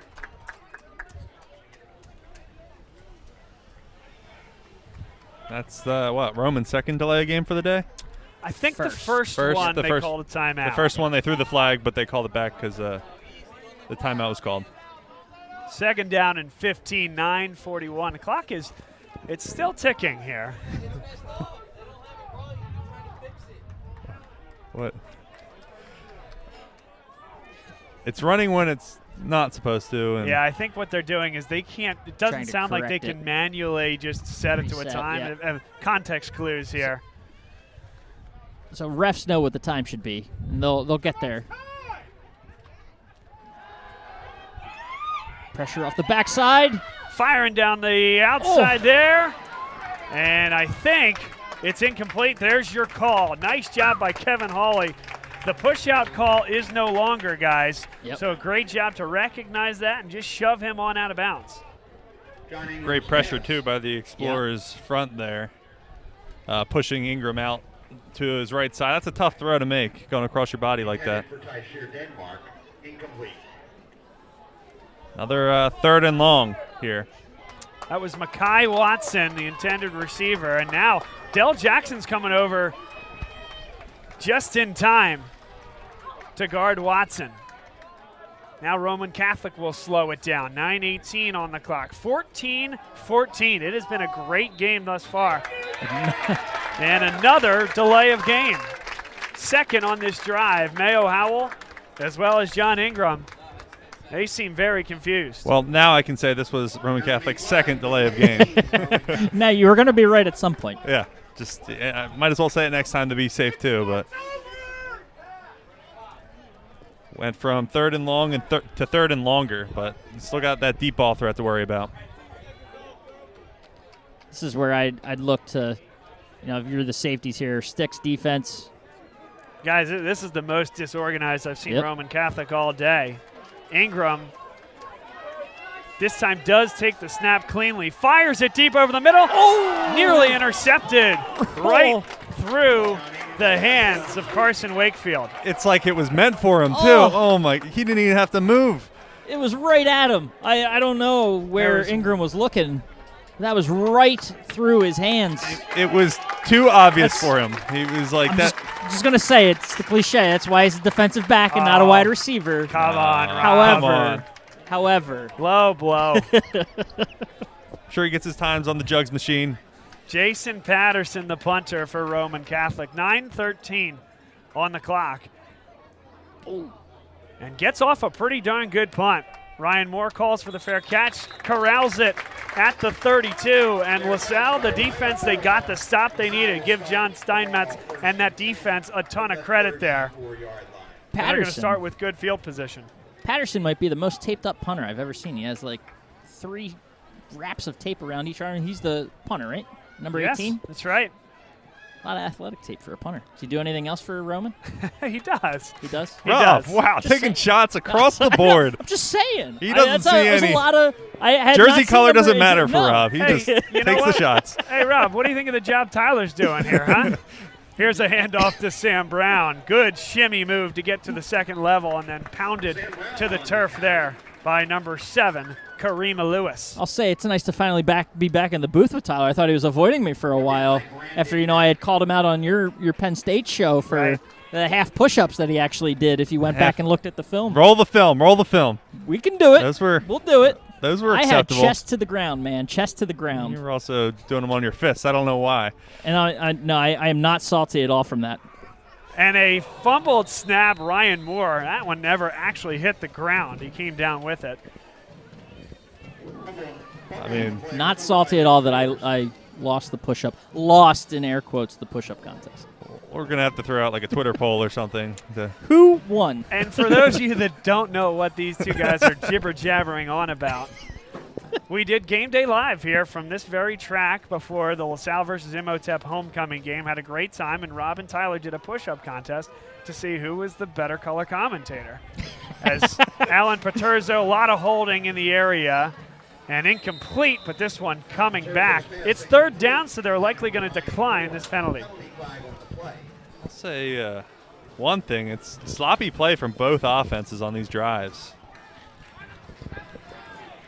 Just, I don't know what's going on out there, but it just seems like a lack of communication and I don't want to say laziness, but just not firing on all cylinders. And Roman Catholic forcing Alan Paterzo to move in the pocket. He hasn't been comfortable back there. Give that pass rush for Roman Catholic a ton of credit. Santiago Sturla will come on to punt this one away.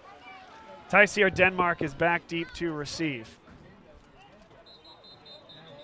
And guess what? Another whistle. It's a false start against LaSalle. Back them up 5 yards. So I felt that the first half, guys, had a lot of flow to it. Yeah. And this has been a choppy start. 7 minutes and 55 seconds to play in the third quarter. Still 14 apiece. Shout out to Bruce Emsweiler checking in from Lancaster. He says, not as far as some people. That's a pretty good trek there, Bruce. But, yeah, appreciate you checking in. He said, I'm with you every week. Thanks for doing this. Sturla barely got that one off, but this is a bomb. Denmark pulled down Matt Mitchell, and a flag comes in, and I think that's going to be against Denmark for grabbing the helmet of Matt Mitchell. Just Denmark was getting revenge for having his own helmet pushed. No, it's going to be against Mitchell. Got that one wrong in live time. That's for darn sure. Matt Mitchell had a face full of face mask there. That's not typically what you see on a punt. Usually you see a flag out there, you think it's going to be block on in the back, receiving or team. Holding, Yep, but not the case here. And I was perhaps induced by the fact that Denmark bobbled that, so he's kind of moving all over for it. And Mitchell coming in had him wrapped up, but just got a hand up too high and got a fistful of face mask. That's a shame. So Roman Catholic back out offensively, 7:30 to go. John Ingram, who's had a nice day at the quarterback position, hooked up with Taisio Denmark a few times. 123 yards receiving in the first half. 2 rushing touchdowns for Denmark as well. But Mayo Howell, he's gotten a brunt of the rushing attack, and he continues to churn the legs forward. A gain of 8 yards, 2nd down and 2. And that's got to be one of Mayo Howell's best runs of the day. He's small out there, but he's evasive. He made some nice cuts and got about an 8-yard gain. I'll say this again, a bit of a sleepy and at this point disconcerted crowd here as Roman Catholic churning it away at the clock, building some momentum. Another first down and more there for Mayo Howell, and LaSalle has some questions to answer here defensively in the third quarter. And at least on this drive, they're putting it in the hands of their Darren Sproles-esque running back in Mayo Howell. He's giving him the ball up the middle, that time out in space. And Howell picking up 2 first downs in a row. Or I'm sorry, 8 and then a little more than a first down.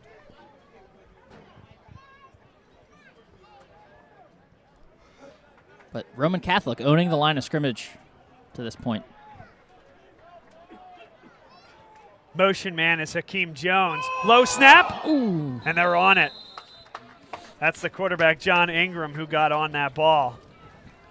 And just, I mean, to go on what Rob was saying, that, this offensive line has been kind of bullying this LaSalle defensive front all day. LaSalle catches a bit of a break there with the low snap. It's not often. I mean, the pressure has been the difference maker really for LaSalle this season. The offensive front, the defensive line has been able to get into the backfield, disrupt their opposing offense, and just hasn't been the case. This has been an impassioned effort from this Roman Catholic team to try to set up the screen, and Kelby Hampton missed the tackle.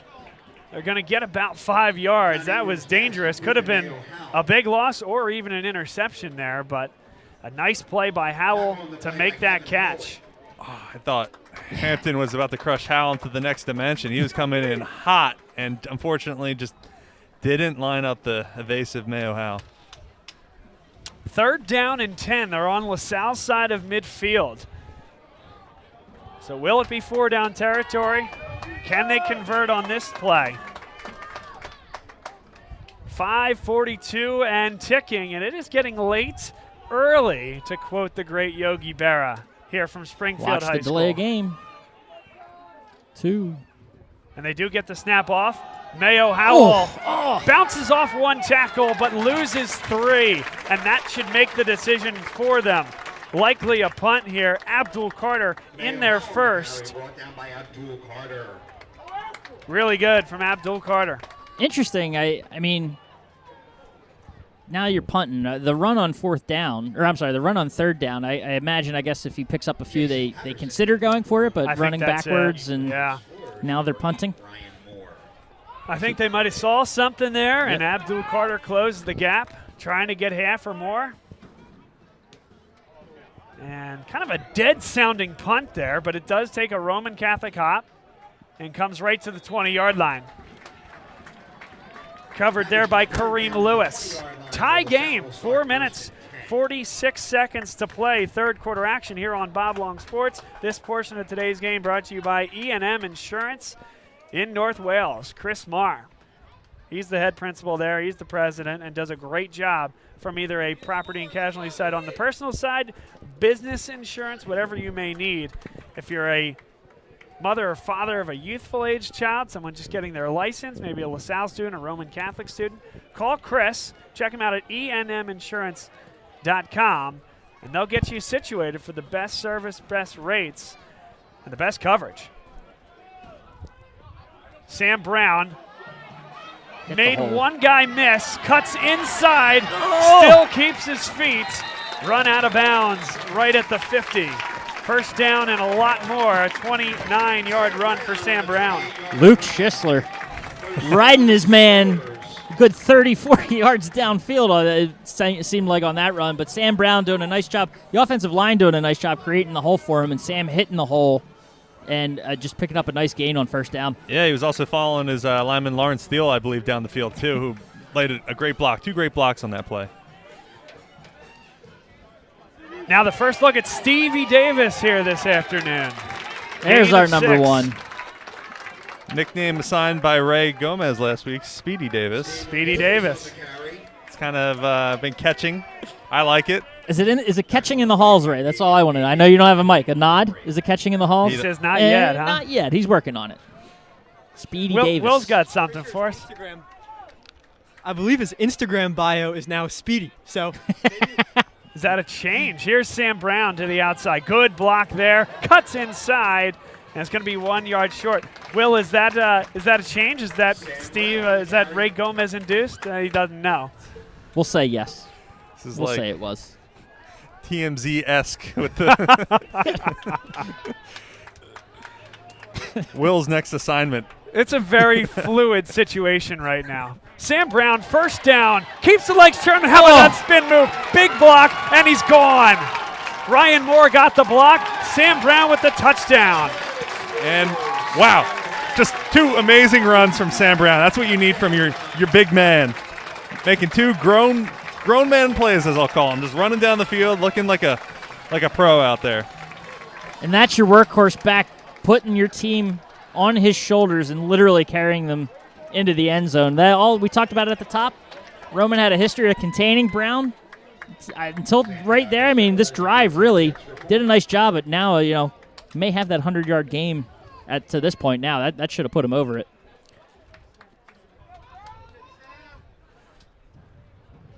Santiago Sterler was blocked, hits the pipe, and it's no good. That's a big one there, 3:33. And just a 6-point lead for LaSalle, but right back to Sam Brown. You mentioned it, Rob, and this is, again, a graphic produced by our buddy Will Ryan. Rough Ride versus Roman, yeah. Rush yards per game against Roman Catholic, 57. He eclipsed that just on that drive. And he had 59 yards coming into the third quarter, probably another 60-plus there. So a huge game for Sam Brown. And Will noticed that Sam Brown didn't go in the locker room at halftime, riding the exercise bike the whole time, and right after 2 big runs, right back on it. Yep. Like staying loose. Something about that bike. After those 2 runs, you can stay on that bike all day. 3 minutes and 28 seconds to play. That's what Roman's thinking, too. He can stay on that bike all day. Don't come back on the field. Taking off for the Explorers, number 5, Santiago Sterla. Deep for Roman Catholic, number 1, Mayo Howell, along with number 5, Taishir Denmark. And with 2 guys back there, Mayo Howell, Taishir Denmark, Sterla just tries to pound it into the end zone, take it out of their hands, and he does just that. Got to where you at. And this one, fellow LaSalle alumni board member Andrew Bowman. Last time we were in Springfield, he was checking in from the parking lot at the tailgate. This time he's checking in from Cabo. Wow. So, Andrew, I don't know what you're doing. You're on vacation or something, sitting on the beach. Honeymoon. You're on your honeymoon, and you're watching LaSalle football. That's either dedication. We're getting this from our statistician, Will Ryan, letting us know that you're on your honeymoon. Will's got the scoop. I don't know what Will knows that we don't, but if you're watching on your honeymoon, man. That's great. We appreciate it. I don't know if your wife does. I have your some new questions wife, for you, but that's great. 1st and 10. Thanks for watching, buddy, in all seriousness, and hoping you're having a great time. Yes. Love you, man. That's good stuff. Now a penalty is going to go against Roman Catholic. Penalty on Roman Catholic. Back them up 5 yards. Tyler, this is a Roman Catholic team that has been able to move the ball effectively, but that last drive was stymied by a penalty. And this drive, before you even get a snap off, some discipline issues on that offense. They've seemed confused ever since they came out of the locker room. Yeah, just a kind of complete 180 what we saw in the first half, like you said. Mayo Howell, he's going to get that back and more. A nice play, though. Dell Jackson prevented that from being a much larger gain as he tripped him up. Yeah, great job by Jackson coming up there. Mayo Howell with a decent run. He's been kind of opening up in the second half, getting some large gains, whereas the Explorers front kind of kept him, at bay in that first half. 2nd down and 9. Ingram looks to the sideline. Roman Catholic trailing by just those 6 points. That blocked extra point that ended up clanging single doink could prove to be very measurable and prove to be very important. 3rd down and 5 coming up after the short gain by Mayo Howell. Fiedler on that play had a line on where Howell was going, but we know Howell can plant that foot and has the ability to just make some incredible cuts, and did so there, avoiding Fiedler and picking up 4. 3rd down and 5. Big one here. 2:22 and ticking in the 3rd. Kelby Hampton and Dell Jackson, they'll change sides here. Hampton up against Denmark. They go to Denmark, and Denmark's going to get the first down, keeps moving forward. What a gain. That ends up being 11 yards on something where at the line of scrimmage the first down was in doubt. Not so with Tyseer Denmark. Denmark showing that he can also lay some hits down, lowered his shoulder and got the first down there. Under 2 minutes to go.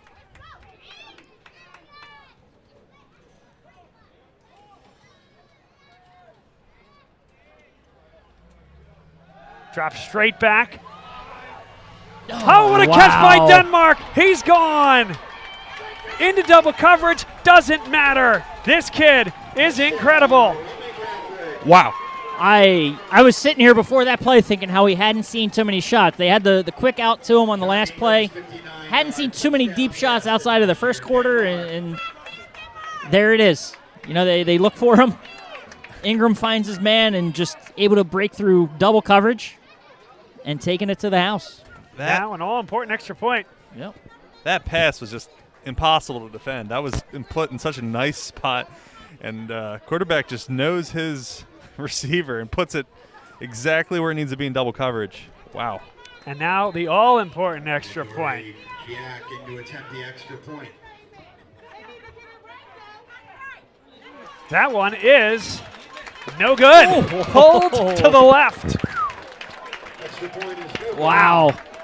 That Sterla's bailed out by Roman special teams. This is, all 3 phases, right? They need to be in sync, and today, not so much. We were talking about now, of course, LaSalle not trailing at this point, but they did trail at one point early on. And Tyler, you brought up a good point at the half that Imhotep led for a good quarter or so, 8-7 over LaSalle, because they don't actually kick extra points. And they went for 2, and LaSalle had to score to win that game. They did. Tried to kick the extra point. We were thinking, hey, are they going to go for 2, try to go up 15-8? Missed that extra point and ended up winning the game 13-8 on a last defensive stand, which has become quite the persona of this team. Late stand against Malvern Prep, late stand against St. Joe's Prep. Could we be heading that same direction here today? It's 20 apiece. And Roman Catholic showing all the heart in the world, led by Rick Preet, the head coach. This is going to be a tough one here. Recovered by Matt Wills. And Wills has blocking to the outside, and he's chased down by Makai Smallwood. Great athleticism by Smallwood to make that play. Stevie got out a little too far as Stevie Davis was there for him, but just went for the wrong block there. I think if he blocks the man that brought him down, maybe we get a little bit further upfield, but that nice job to bring it back across the field and create a little excitement there on the kickoff. Yeah, and not bad field position either. Got it their own 35 there. We got a shout out from Octavius Carter saying watching from Collegeville, and as Sam Brown's going to cut inside, big run, first down, and a run of 13 yards. So following his career a little bit, I know he's playing football at Ursinus. So that's the Collegeville that we're talking about. Wish Octavius well, former LaSalle letterman. Great to have you, Octavius. Come on up and say hello next time you're at a game. Sam Brown, good cut, and right back inside. And he's finding his way through a phone booth there. Not a lot of room, but nestles forward for 5. And if it ain't broke, the Explorers just keep giving it to Sam Brown. It's working, as we saw in that last drive and these first 2 plays here. A little bit of a hurry up. The Roman defense wasn't completely back on sides when Explorers were up and ready. Sam Brown again keeps his feet. Now looking for one block, and it's a huge loss. Great play by Rennell Davis. Sam Brown, he had 137 yards on the day coming into this drive. That one he lost a few. I wish that play went a little further because Paterzo was ready to lay down a block for Sam Brown there. 22 seconds left in the third quarter. We're about to switch fields. And of note, although the wind has calmed down a little bit, LaSalle has been driving with the wind at their backs for the majority of this quarter. So they'll go against the wind in the fourth. Paterzo steps up, fires it for Wentz. That was a shovel pass. It's incomplete. Dangerous there on third down. And to go off that, I think that the end zone to our right is the only end zone that the Explorers have scored in today.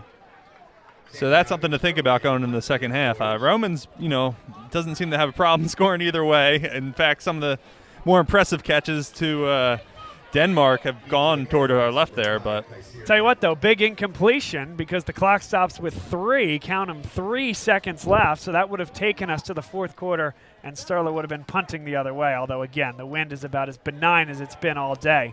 A great kick. Denmark receives.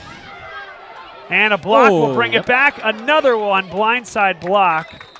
And that's going to be very, very deep in Roman Catholic territory. The blindside block is the 15-yard variety. Either way, it's coming back half the distance to the goal. And Roman Catholic will be inside the 5 to start the fourth quarter. One way or the other there, I don't think that Denmark was going to get much further. By the end of that play, he had about 7 Explorers around him within about 3 yards. So the Explorers know they need to gang up on number 5, and they were looking to do so there. And a good kick by Sterler, too, keeping in the air for that long to allow the Explorers to get downfield. Oh. And we head to the fourth quarter.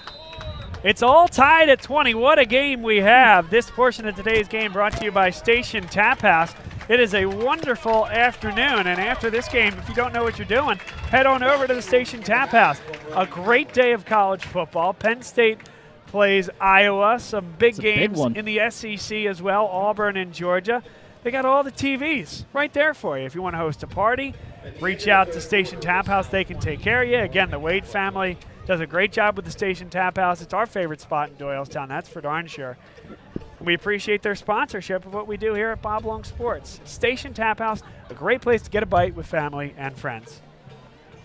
Big playoff implications this afternoon, Bob. I sure hope so. Last real big opportunity for those Nittany Lions, right? The rest of the schedule, is it a little not soft? No, Michigan and Ohio State are still on the schedule. So it's just the middle of the gauntlet there, Rob. Yep.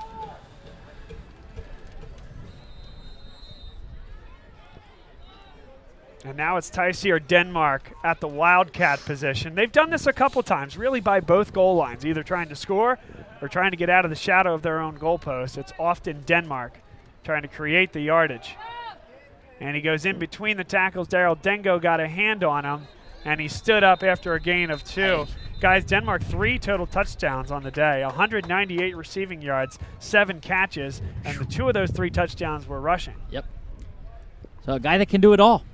And, you see him all over the field, and he's been a problem. We knew he was going to be a problem at the top of this one. And you know who those stats are courtesy of, by the way, Rob? Tell us, Bob. Will Ryan, our buddy, doing a great job here. He and Ray Gomez on the camera, helping to bring the game to you, the fan. Thanks to those guys.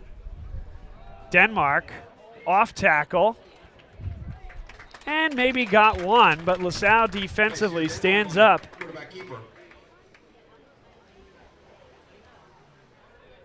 Nice Third job. down and 7. Nice job here by LaSalle to contain Denmark on these first 2 plays. A big opportunity. You put, Roman in a situation where they have to punt. We've seen with the, in the shadow of their own end zone, we've seen what can happen with their special teams, and anything can happen down here, this close to your own goal line. It's the quarterback, John Ingram, the traditional quarterback, back in there with Mayo Howell to his right. And he rolls, got a man open, and it's overthrown.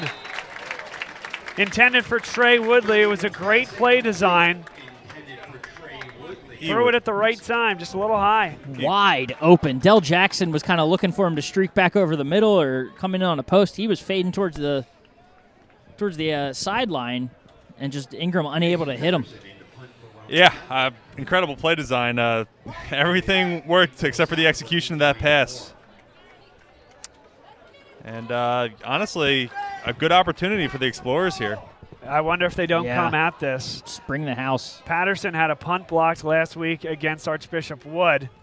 They didn't get to it that time, but it's a line drive kick. Moore lets it bounce, and it did take a Roman Catholic roll. It's going to be at the Roman Catholic 48-yard line, so good field position for LaSalle.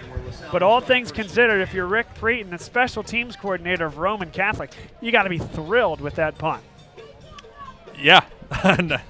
Line drive with this wind. Again, it kind of just worked. Obviously, the Explorers have favorable field position, but when you're punting inside your own end zone, I think that's the best you can ask for in high school football.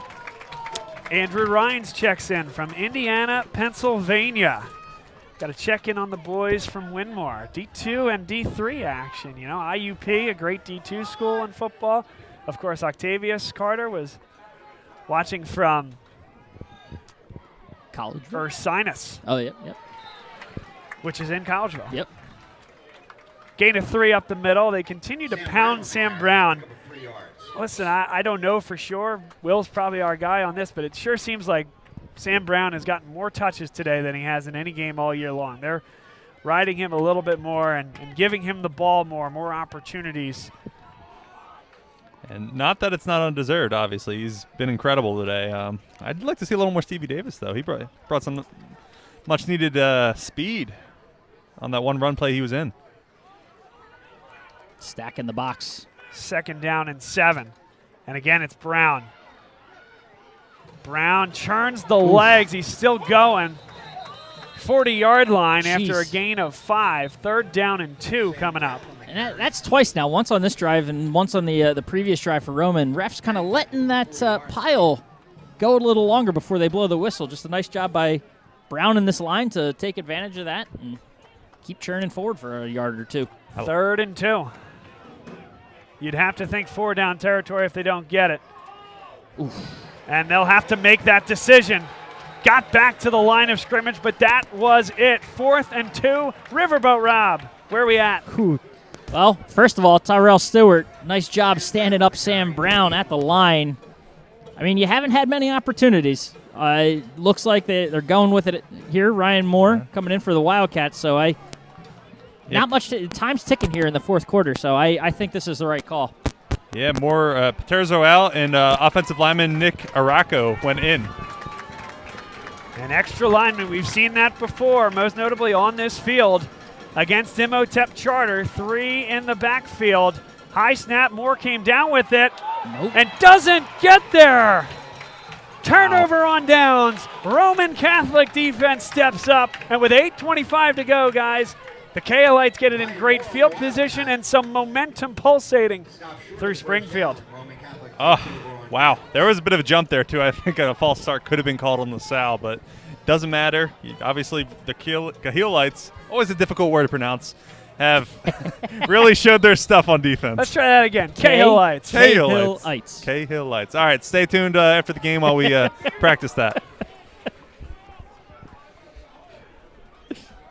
Joe You're Wade. Hilarious, man. Tyler Kern, ladies and gentlemen, just in case you weren't sure. Hilarious, stupid. it. Take it however you want.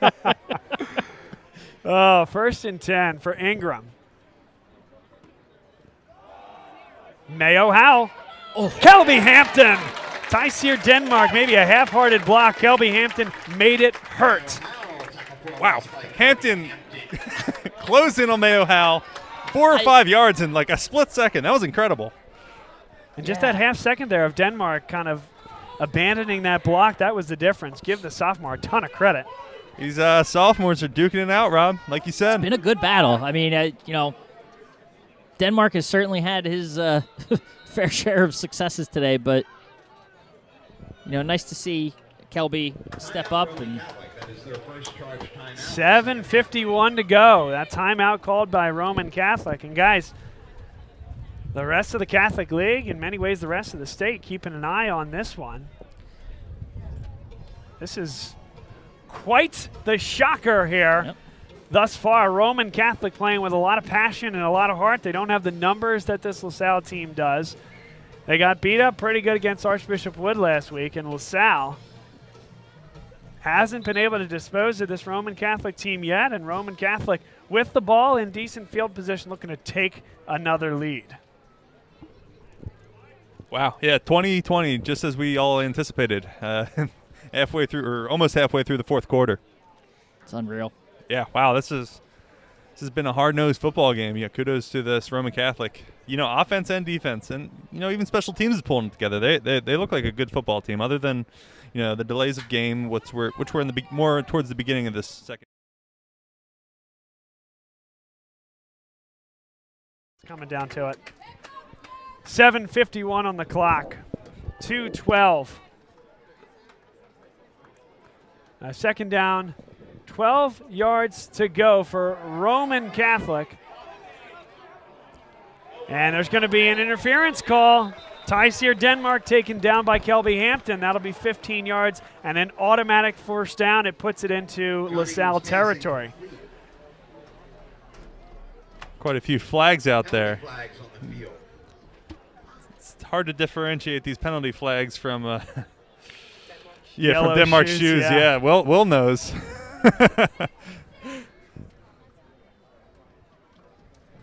What a game this has been.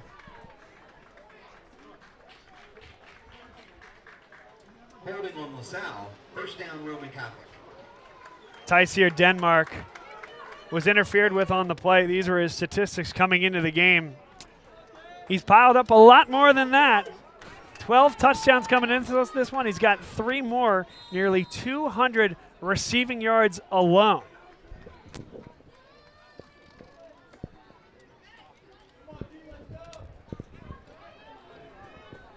Ingram, the quarterback, he barks the signals from the sideline to the rest of his line. And it's Mayo Howell. Found a crease, nestles forward. Gain of 5 yards. It'll be second down and 5. Taking under 7:30 to play. And Mayo Howell's having a good second half. He's really opened it up, as I've already stated. But I don't know if it's this pass game of Roman that's just been so dominant or if this Explorers defense is just getting a little gassed. They've spent a lot of time out in the field here.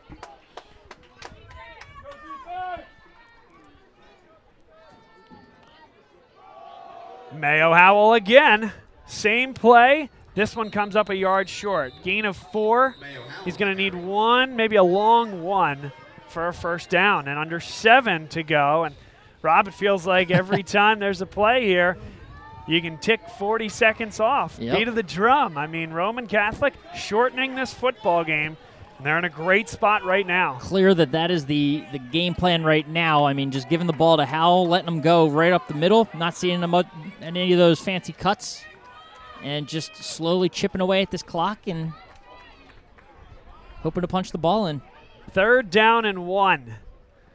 Howell, first down, Roman Catholic.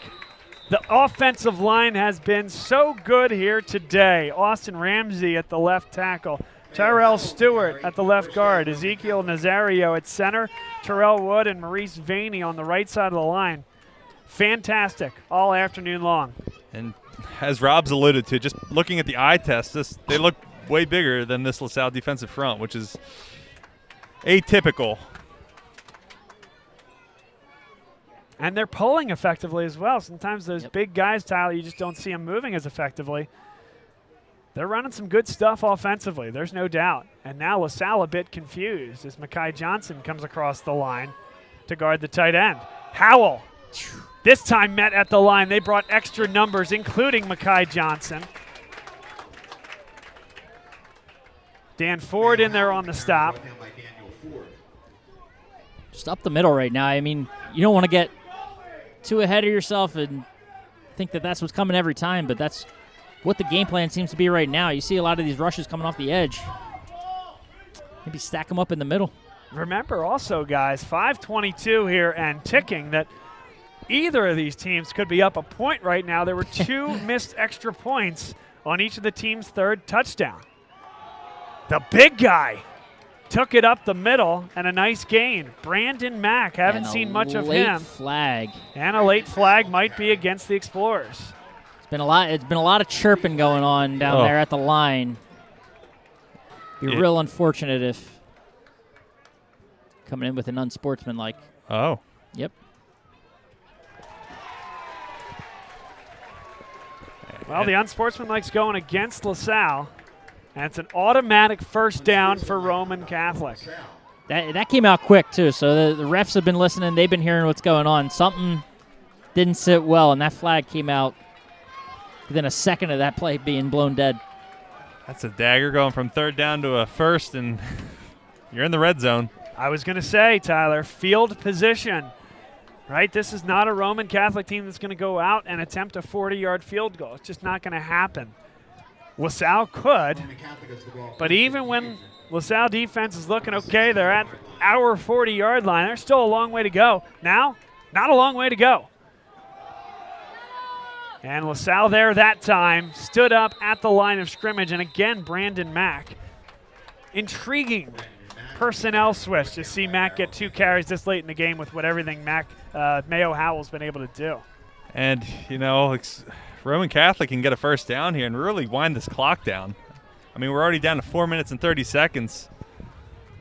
If they, take their time, spend the next 3 downs getting a first down, they could run this clock out. Obviously, we've got some timeouts still, but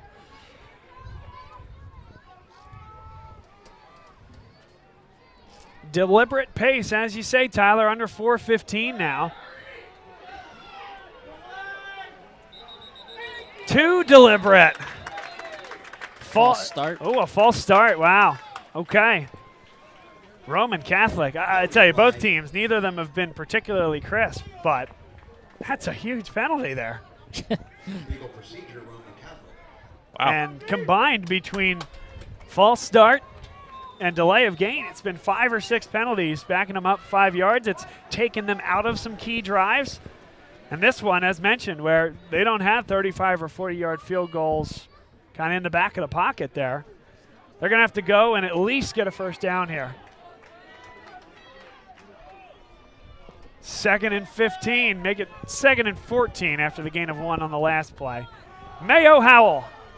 Daryl Dengo meets him. Gain of 2. Going nowhere. Nice job by Daryl.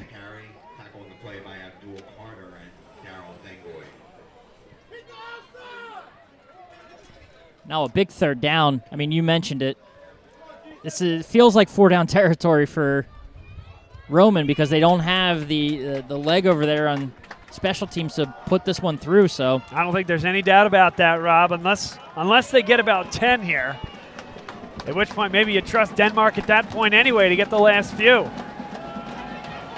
Fire into the outside. It's caught. Toe tapper. Trey Woodley. First down, Roman Catholic. Inside the 10. Mayo Howell just laid a nice block on Abdul Carter. Obviously, he's not bringing the heat, but he bought his quarterback enough time to make a great pass there. Listen to yourself say that again. Mayo Howell put a nice block on Abdul Carter. 2 guys that are very different in size and stature. That is impressive for the little back. And that was an NFL-style catch, too. Yeah. Checked his toes, made sure they were in, wide open. 3:01 to go. Howell taking down Daniel Ford, Abdul Carter, as well as number 73 for LaSalle. Sam Ross made the stop. Wow. LaSalle D brought the heat on that one. And timeout on the field. Called by LaSalle. 2:40 to go. There, that makes sense. Burn some timeouts. Get yourself some clock time more back here. Now, Nadori Jack, we talked a little bit about the place kicker for Roman Catholic. And this one, courtesy of Huck Palmer.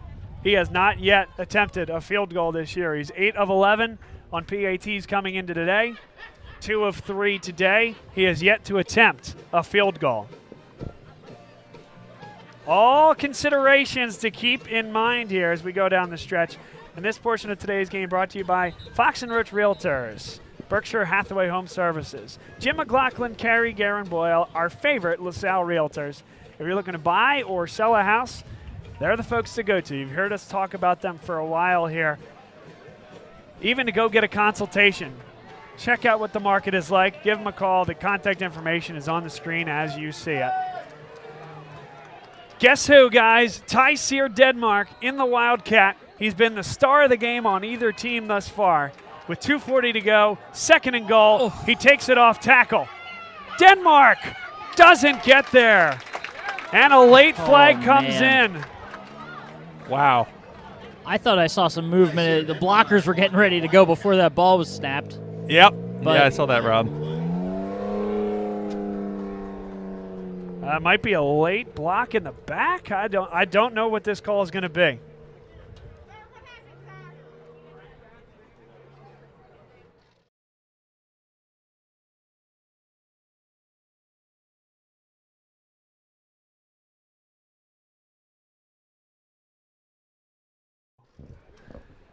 I don't think we have a call yet here, guys. Personal foul, face mask against LaSalle.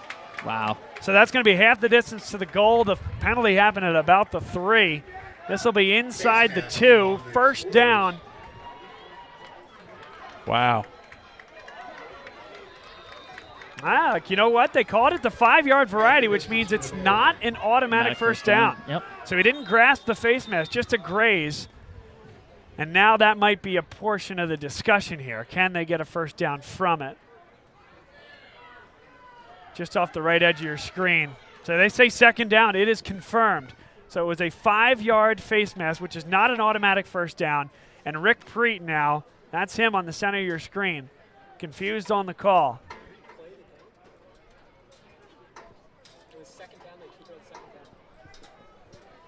So if it was a 15-yarder, it would have been an automatic first down. The tackle was made on 2nd, so they get 2nd. And now it's 2nd and goal from the 2. Denmark, touchdown. Not yet. Wow, that certainly looked like he was in there. Wow. I can't believe that he wasn't in the end zone. What a great stop by LaSalle, but boy, it looked like he was in there. Yeah. Early call. Kudos to that Explorers defense. I mean, right there, he looks in. From our vantage point, he looked pretty good in the end zone. What? But it's going to be 3rd down and goal from inside the 1. After this timeout, comes with 2:11 to play. Timeout LaSalle.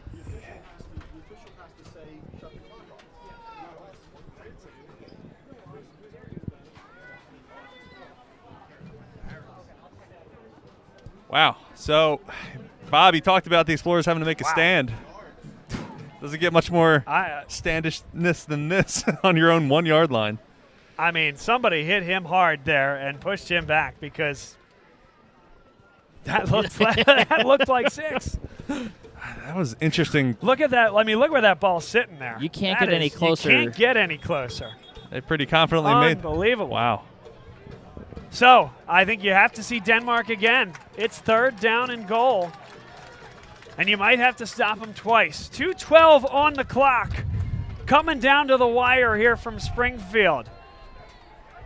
LaSalle High School, they've relied on their defense all year. Can they get another stop?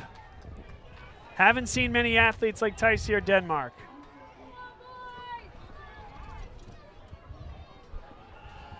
Resetting the clock, it looks like. Putting 3 seconds back on. Here I'm calling for 2:15. Not 21:50, but 2:15. Yep, still some clock issues here, guys, so we got some time. The LaSalle faithful stomping. And if anything, this on the metal benches here. Who's the clock issue help? Explorers right now. Killing the momentum. Back to 12 minutes. Nope. They know there's 2:15. Still a problem, but they're ticking it and counting it. That one is, no doubt, a touchdown. Tyseer Denmark dove through. It's 26-20, Roman Catholic.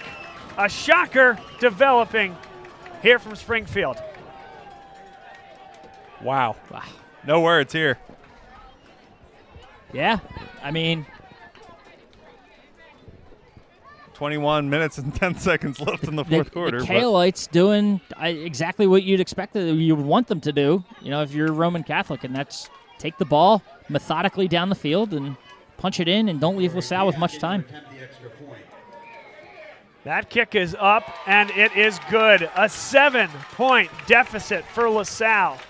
The kick is good. Just a little bit more than 2 minutes to go. We think. Should be about, what a game. Probably about 2:10. Wow. 2:11. So now, crunch time for this LaSalle offense. They had a game-winning drive against Imhotep on this very field just about 4 weeks ago. The defense has made some key stops down the stretch in a lot of games as well. LaSalle unbeaten at this point. Do they have an answer? Can they keep that unblemished 0 in the loss column? We'll find out. Roman Catholic, you have to give so much credit to this team. Undermanned. They've had some tough games, have not been particularly impressive this year from a results standpoint. And this team has come out to play today, perhaps took a LaSalle team that was a bit flat coming out after the win against St. Joe's Prep, certainly. But that's not to take anything away from this KLA team. Rick Preet, he's been successful everywhere he's gone. And today he's ridden Tice here, Denmark. Mayo Howell has exacted some revenge against his old teammates here at LaSalle. And I tell you, for a guy that John Ingram, the quarterback for Roman Catholic, who he's been sat down at times. He hasn't played every snap. They've gone to Wildcat at times out of lack of success throwing the football. He has been excellent here today, Rob. Yeah, I mean, getting the job done. Most of his success today certainly has been looking the way of number 5 and putting the ball anywhere in his vicinity and letting him go to work. But it's clicking when it needs to on offense for Roman Catholic. And, I mean, they've got LaSalle in a tough spot. So the ball keeps coming off the tee. May need a holder. And I think if this one does fall off, he's going to need a holder. Opportunity here for LaSalle. They haven't kicked it particularly deep once today. They have 2 guys that can really return it back there. Stevie Davis comes up to get it. Catches at the 17. Davis bounces to the outside and is taken down at the 34. Wow. So here we go, guys. Set up. I mean, 2 minutes left. Ball's at your 35, 34. They're having some serious issues with the clock here. So we don't really know how much time is left. It shows 12. Yep. It's probably somewhere around 2. We'll give you the info as best we can, but what I can tell you is LaSalle needs to go down and score on this drive. They trail by 7 against Catholic League foe Roman Catholic, a game nobody saw coming, perhaps. Besides the guys dressed in purple. Here's Paterzo. Paterzo floats it and it's caught. Noel Henry, first down, gain of 13. And Alan Paterzo, he hasn't had a ton of success scrambling and creating. But on that one, great job to keep the eyes down the field. Footwork sound. Yeah, great job. I mean, he looked a little, I don't want to say scared out there, but obviously he's feeling some pressure. So good job keeping the play alive and getting a first down. And they're in pretty good field position right now with what we believe is 2 minutes left.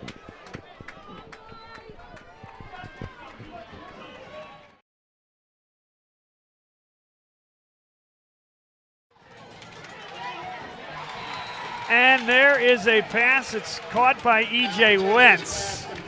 Okay, so just a couple. The clock is still.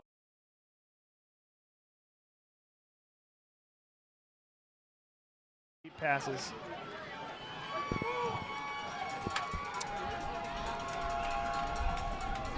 Second down and 9. Paterzo. Intercepted. Wow. Jameel Lyons. What a day for him on the defensive line. Flags coming out, but That's going to be against Roman as he waves to the LaSalle student section. But the upset, it's well in motion at this point. LaSalle, they don't have their full complement of timeouts, and Roman Catholic can take this clock down right near the end, if not to expire it. There are 4 separate flags on the field. It's all after the play, though. Yep. The result will stand. That's an incredible play by Jameel Lyons. Going to be sideline fouls. There's going to be unsportsmanlike fouls, but that was no matter the foul, it's an interception. We've seen some amazing catches today. That was, but I mean, that has Jameel Lyons. He jumps up to block that pass, and it just falls into his, essentially into his stomach. Just comes down with it. Wow. This one would send shockwaves through Pennsylvania high school football.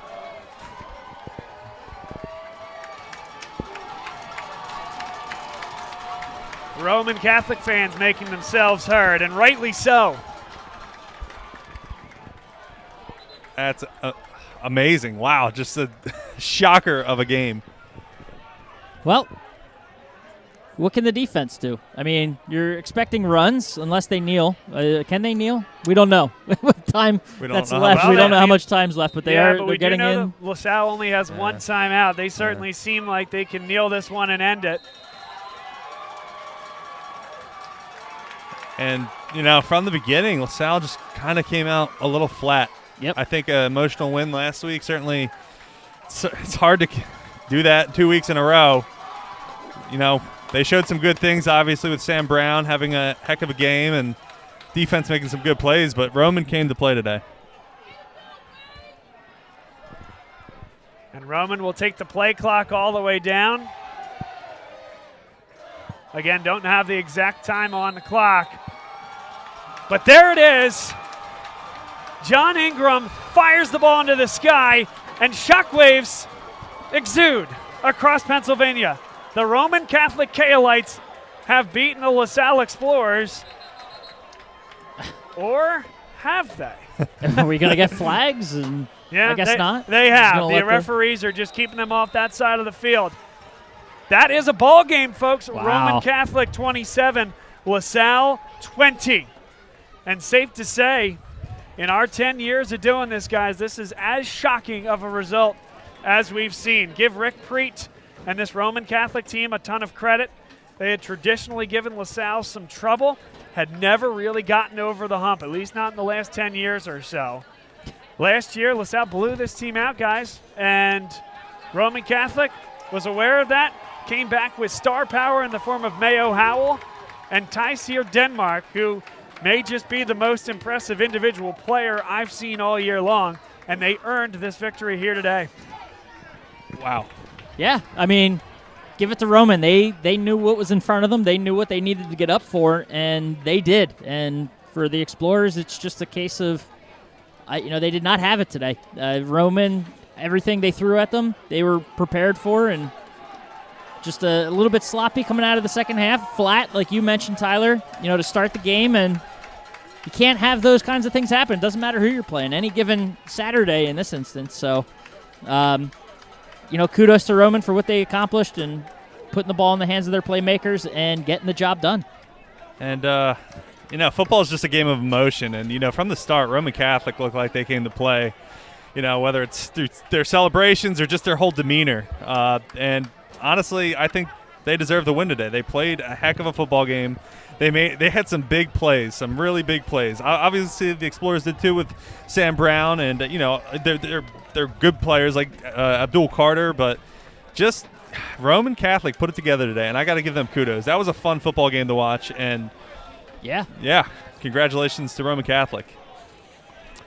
As LaSalle does, win or lose every game, they play the alma mater.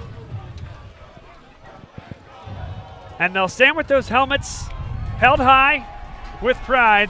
Today, it's in the form of an L in the loss column, but they'll stand there proudly in front of their band and in front of their student section. And there's the alma mater.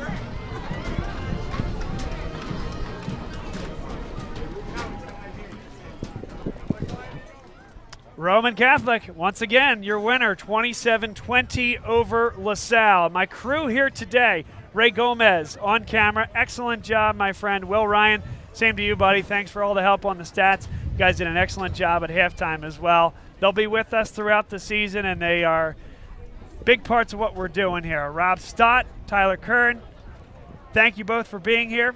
Great to have you back. Nice to get in the booth with the three of you and Ray and Will, and appreciate you having us, Bob. And we go right into a bye week next week. Is that right? That is correct. Yep. LaSalle goes into a bye, then goes on the road to take on Father Judge. That's a Friday night kickoff, the 22nd. That's a 6 o'clock kick. Have more information on that as we get closer to it. And then a Friday night against Archbishop Wood. That'll be senior night, last game of the regular season, and heading to the playoffs. The one thing for LaSalle, Roman Catholic, they've lost a Catholic League game or two. LaSalle's still in control. They win out there the 1 seed in the Catholic League playoffs. The only thing that comes with that, this Roman Catholic Kaolite team might be the 4 seed. So keep your eyes peeled. The Catholic League is wide open this year. You give the Kahalites all the credit in the world.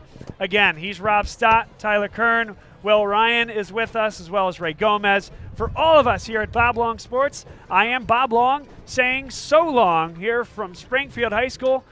May not be a result that many folks were expecting, but Roman Catholic delivered, and the folks in the white and purple are rightfully proud of their performance here today. We're off for a week, and then we'll come back against Father Judge on the 22nd. Have a great rest of your afternoon, everybody. We'll be talking soon.